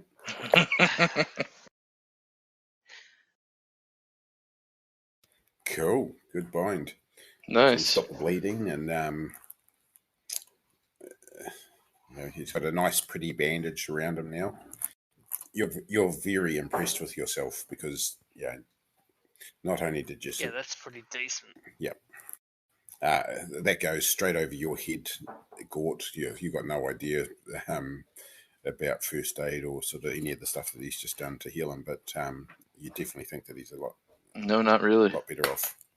Well, don't stop there. Now his butt. I'll wait for Jagenvar to do the buttocks. And he got it. Oof, just. Is that one a 1d3 as well? How are you guys rolling a 1d3? /roll space 1d3. Oh, okay. Okay, so you have bound his wounds. So Saren has bound his chest and sort of healed 3 points to the chest.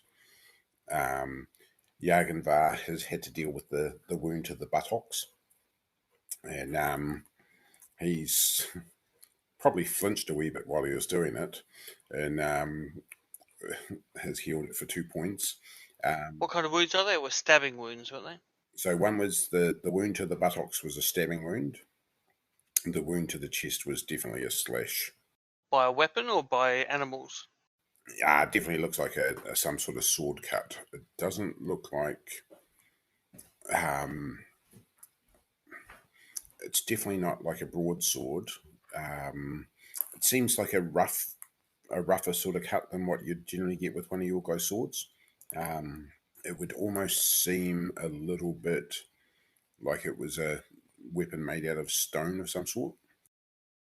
So is this one of your families? You could call it that. Actually, I don't. Is it, Glenn? Well, probably the easiest way to describe it is that you're part of the group called Granite 13, and you're number 64, and Mostali or Dwarf known as number 39 of the Steel Group. Okay.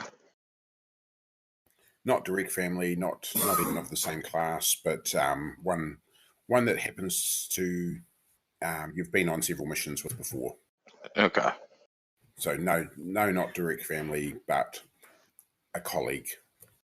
Gotcha. In fact, he's probably got Gort out of trouble in the past. He's carrying a hammer at his waist, and he had a target shield that he had slung across his back, and he was covered in a shitload of iron armor, and he has a crossbow also sort of strapped across his back as well.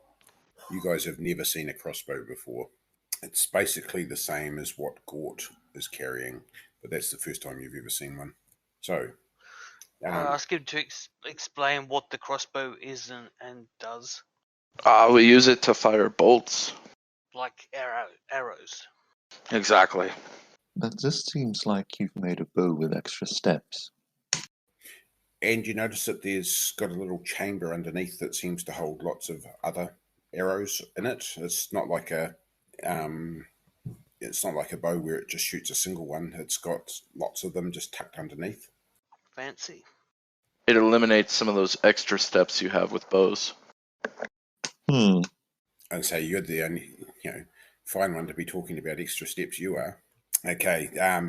So you guys have managed to seal the wounds. You've probably saved his life, in fact, but he is definitely not healed up or able to travel. That's for sure, and he's still unconscious at the moment.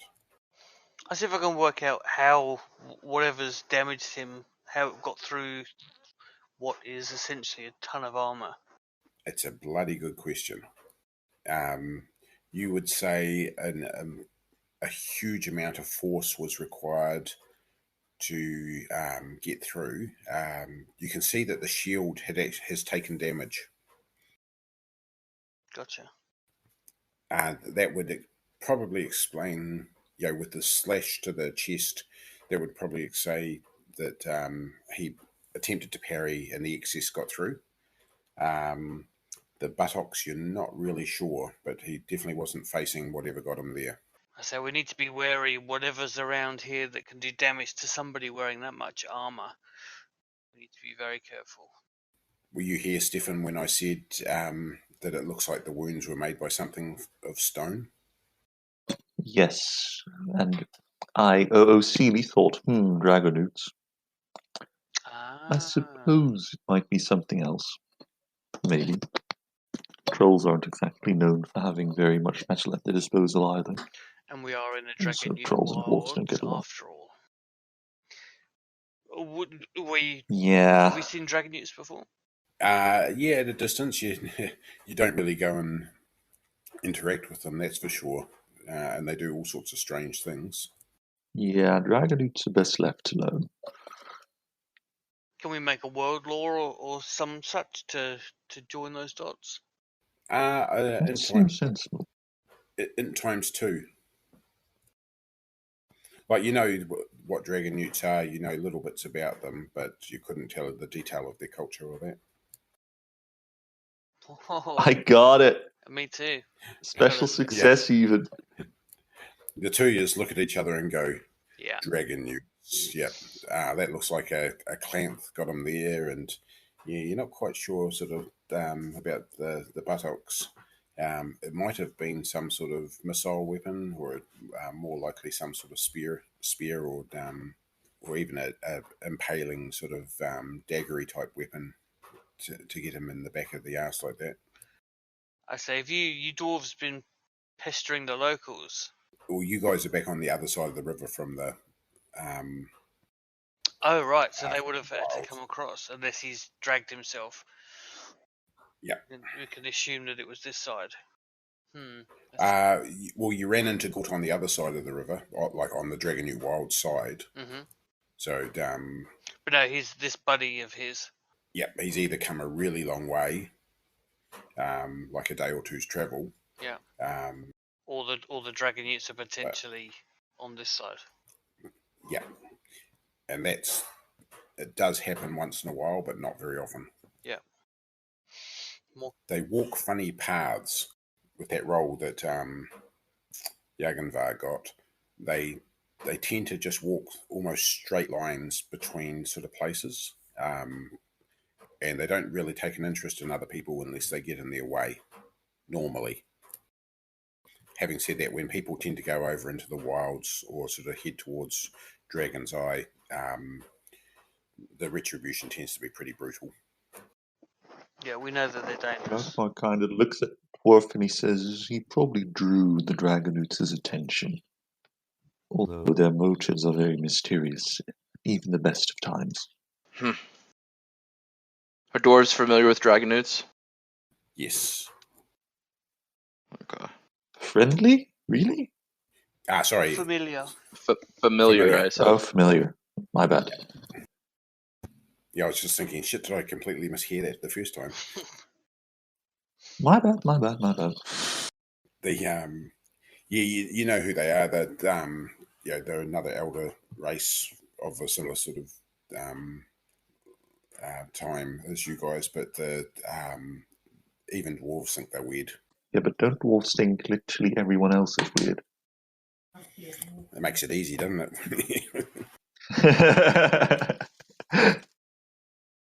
I have a simple view of the world. They're all weird.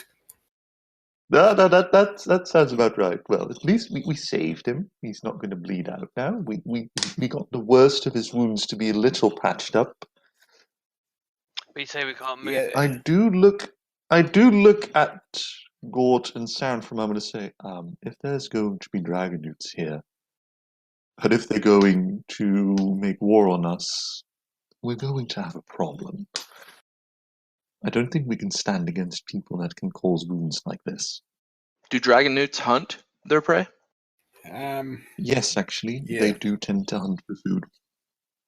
They don't really practice agriculture, for as far as I know. Okay. Well, we can't leave him like this. Okay, well, I look at Gorton and say, are you suggesting something? We hole up here until he's fit to travel. I kind of look about myself.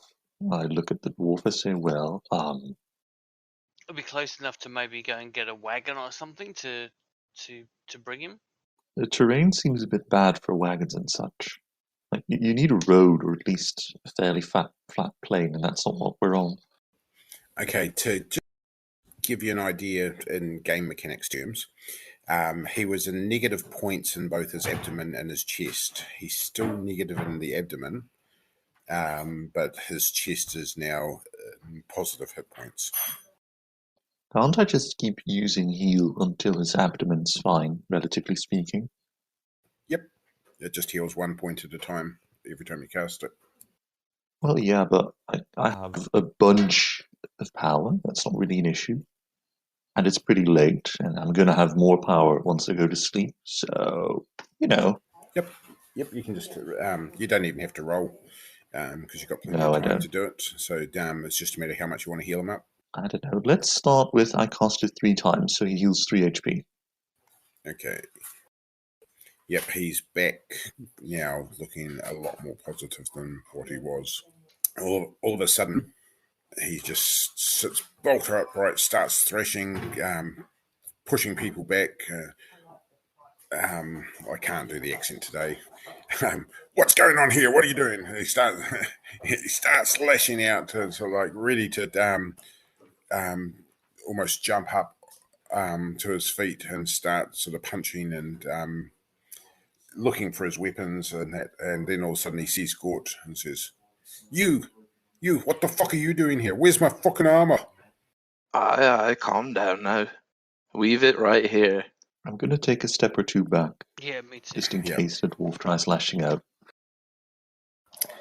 You were in bad form. These 2 humans healed you up. Humans? Did you let humans touch my armor? Nah, of course not. Aye, the fucking dragons got me. Those fucking newts. Said one of them fucking waited till I was fighting. I was busy dealing with the big one in front of me, and he stabbed me in the fucking ass. We saw the evidence of that. We've been able to work out what happened. That's as bad as Kenny. Are they still after you? Do you know how embarrassing it was for Kenny that he got a fucking trollkin stabbed him in the ass?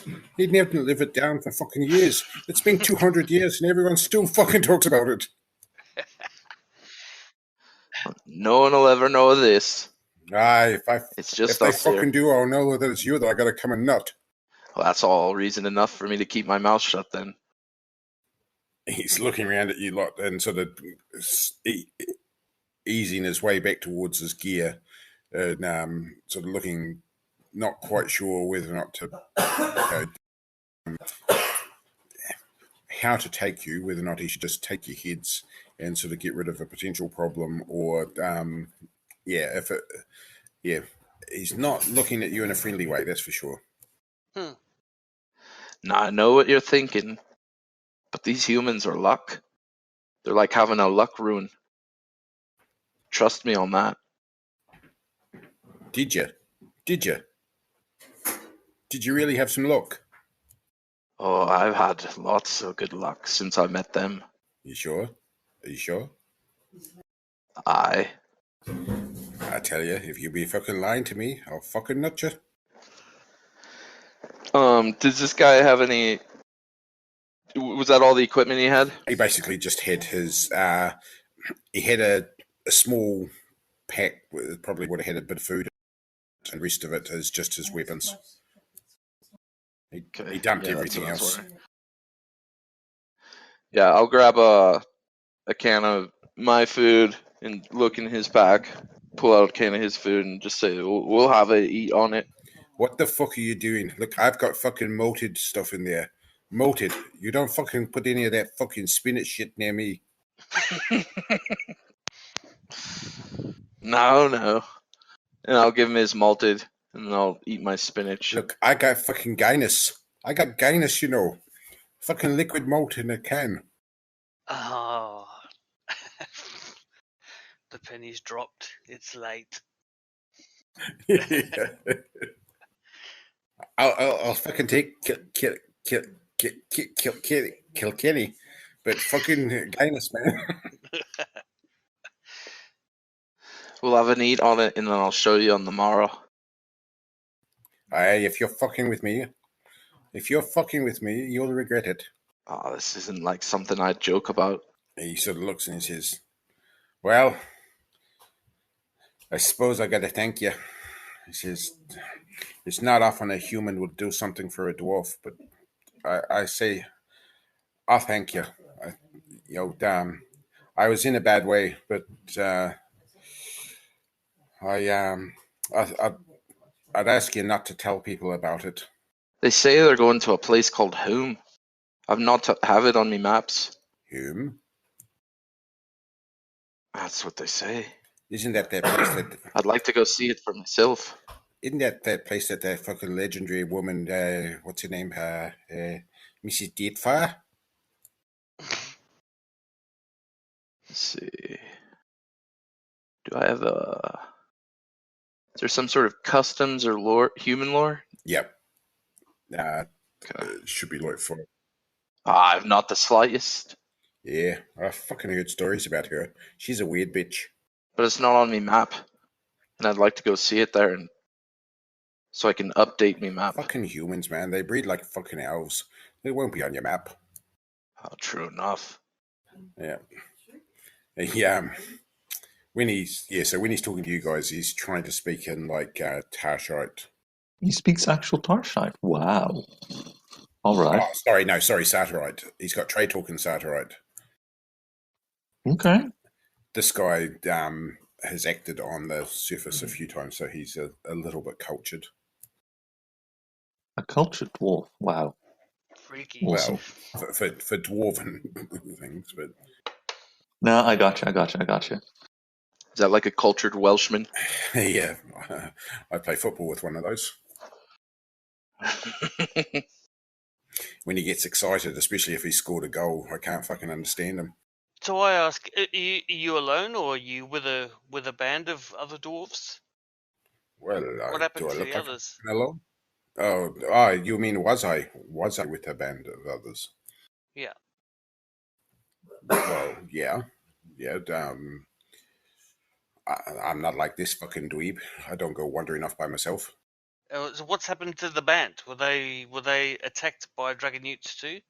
Well, someone went for a piss, didn't he? And fucking next thing you know, you've got fucking dragon newts coming down out of nowhere.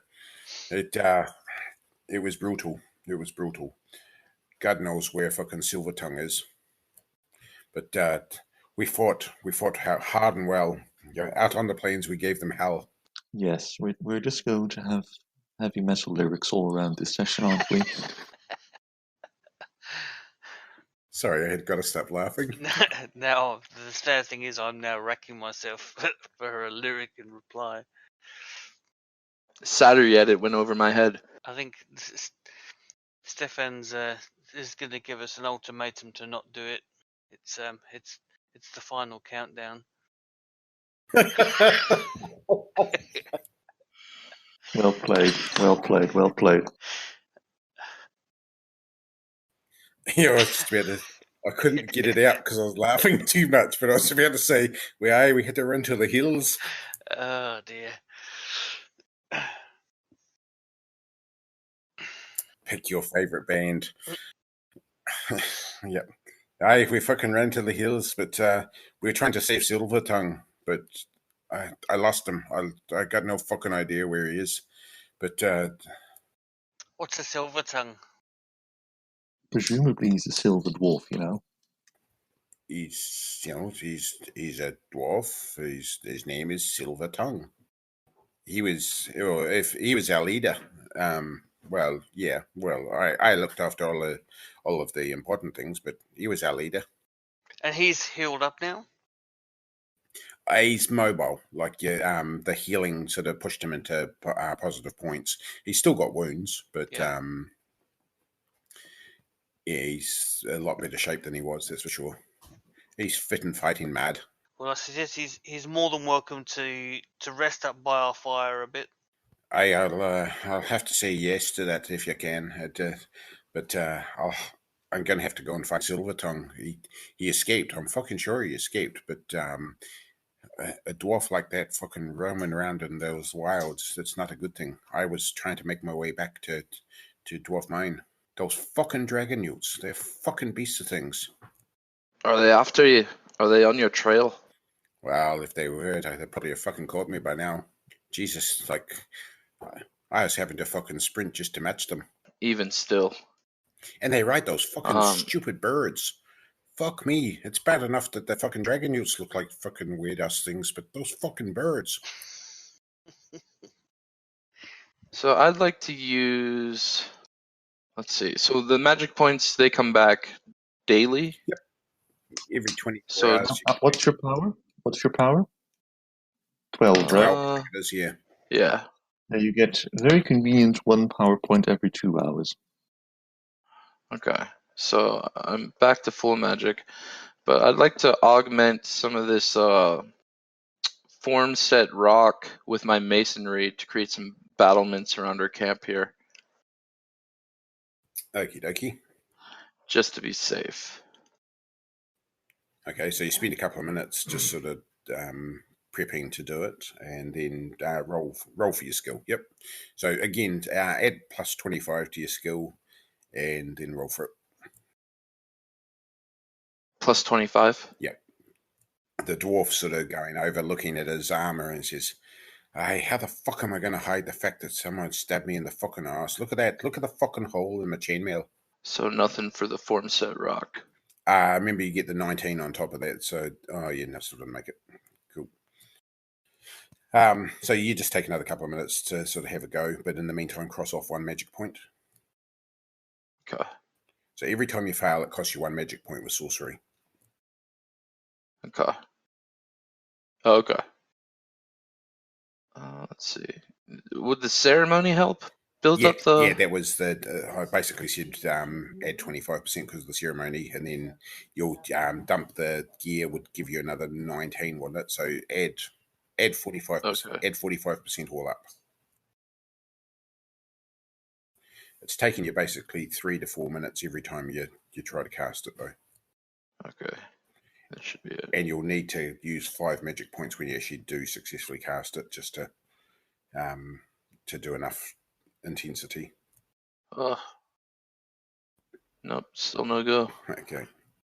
The Iron Dwarf comes over to you guys and he says, "So, how the fuck did you end up with him? He was You having like picking up fucking strays?" he was having some bother with some of the local invaders, and we picked a side and helped him out. Which fucking invaders are you talking about? The whole fucking lot of yous came into our land. I think that's debatable, but it's the lunar armies. Aye, the fucking red boys. I say, fuck, they could be just as bad as fucking trolls. Mind you, you're all a bit fucking weird. Well, that's true, you know. It took me some measure of magic to get you back to some semblance of health, you know. Aye, look, I thank you for that. It's just, fucking gods. Gods. Who the fuck thinks that there's a god? There's only one god, and it's Mustal. I don't think dwarves even consider Mostal a god, do they? No, not per se. They follow the way of him. It's almost There are no Of course. gods, only Mustal. But like the Iron Dwarf is sort of like, so did he fucking manage to actually swing that fucking hammer?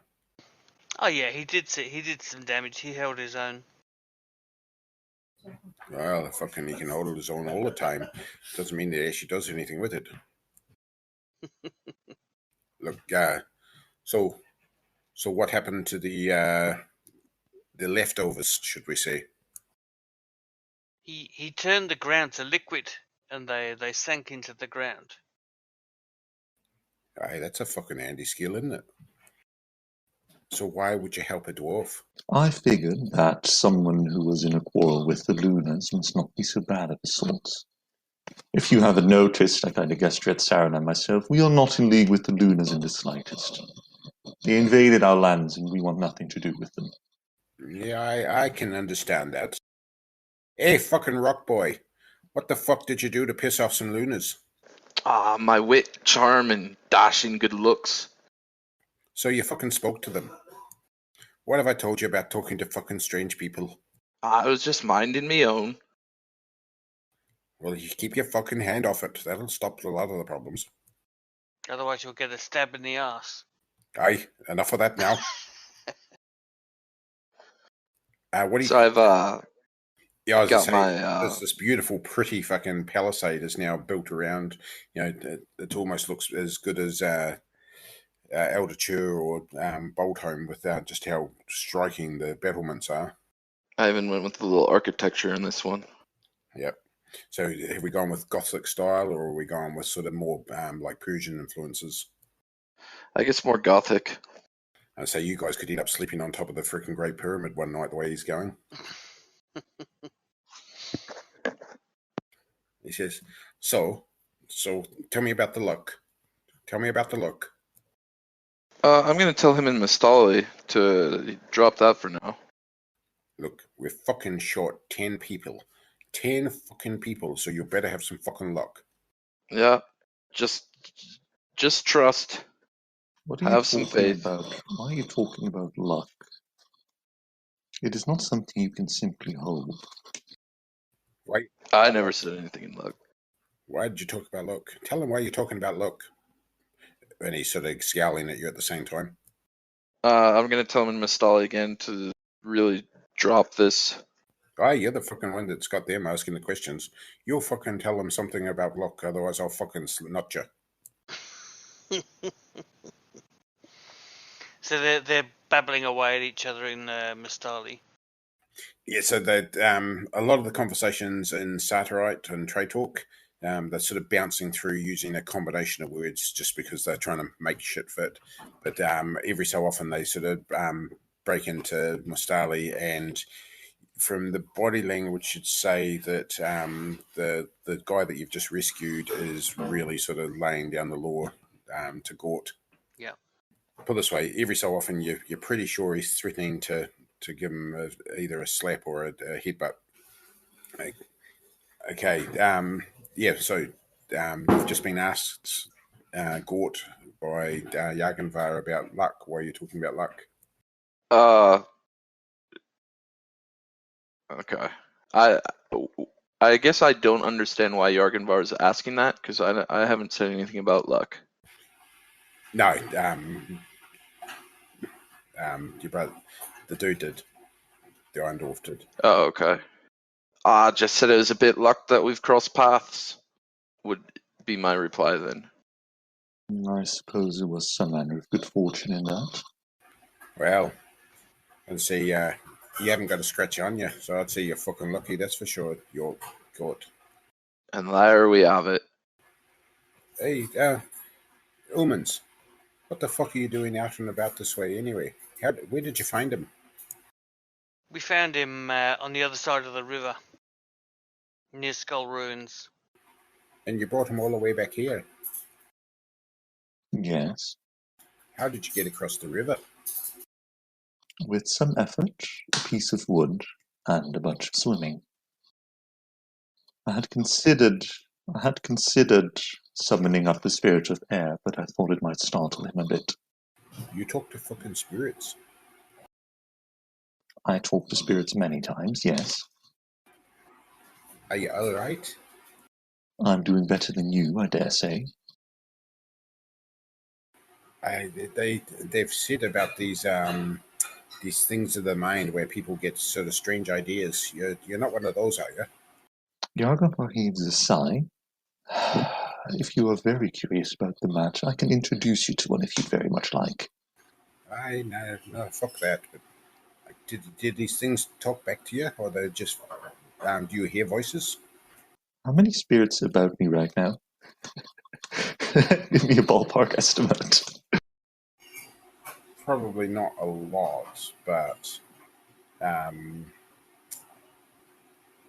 yeah, if you just cooperated, you'd be able to go and find something fairly easy. But it's nothing that's sort of Yeah, but that takes a full hour, and I'm not going to do that. I will look very intently at the closest tree nearby, the largest one, because maybe that one has a decently sized spirit. I'll look back at the dwarf, and at some point I say, they talk back, but only if I don't ask them stupid questions. Hey, you talk to fucking elves. You talk to the fucking elves. I frown a bit. I haven't really spoken to elves many times, no. They tend to keep to their own, and they're in very bad moods. I try to leave them alone. He spits, even just every time, sort of, you can see his face scowl, and then he spits as you're having a conversation with elves. He says, fucking elves. Fuck, I don't know what's worse, them or fucking trolls. Mind you, fucking dragon youths are turning to be a pain in the ass, aren't they? He says, I know there's fucking spirits around, but they're all crazy shit. They all should be doing shit that keeps the machine on track, but fucking hell. Just making sure that you're all right in your head, though. You are all right in the head, though, aren't you? I'm not entirely certain why you keep doubting that. I fought with a spirit of disease just yesterday, you know. It's a good thing I drove it away. I fucking gotta stop disease. Only thing worse than disease is fucking chaos. Isn't disease an instrument of chaos? I don't know if Jargonvar knows that, let alone the Iron Dwarf. But... would I know that? Can I roll something for that? Yeah, she roll your no, not human. Go with your ceremony skill, actually. There we go. Or no. Well, then I very wisely knock down at the Iron Dwarf, because what he says is sensible, and say indeed, a blight on the world and something best kept at bay. Aye, maybe you're not so fucking bad after all. And as he sort of as he walks back from disease here. Yeah, as he walks back to Gort, he sort of taps the side of his head and sort of then does a twirly motion with his finger. Aye. Yeah, they're all fucking mad. So he says, we need, he says in Trade Talk, we need to go find Silvertongue. You know, on the morrow, we need to go find Silvertongue. Would you two humans be willing to come and help us? I slowly lift. I mean, do I have very much better things to do? I guess I don't really. You haven't been assigned anything. That you're on your time at the moment. All right. Then I scratch at my jaw a bit before responding. I do not have very many places to be. And I am very interested, so I will accompany you for a time, certainly. Look, I thank you. It's just so much easier to deal with humans if another human's around. You know, but no fucking talking about me getting stabbed in the arse, though. No telling anyone that. He says, "Look, I'll give you. I'll happily pay you some fucking gold as a thank you. That's not a problem. But Silvertongue, he'll look after you." I was going to say something else, but he's offering me gold, so I just kind of say, "Well, that sounds acceptable. Certainly so." Yeah, like we know what it's like with you humans. Fucking shiny stuff, all good. He says, I'll have to see whether or not I can try and sort of fix myself. But apart from that, I thank you very much for your fucking efforts and your kindness. He said, I'd have been fucked without you. You know, it took everything I could to get here, and I saw the campfire. I was making my way, but I just tripped over those fucking trees. Had to have a wee lie down. Okay, we'll halt it there for tonight, and basically tomorrow's the escapade to go and try and find Silvertongue.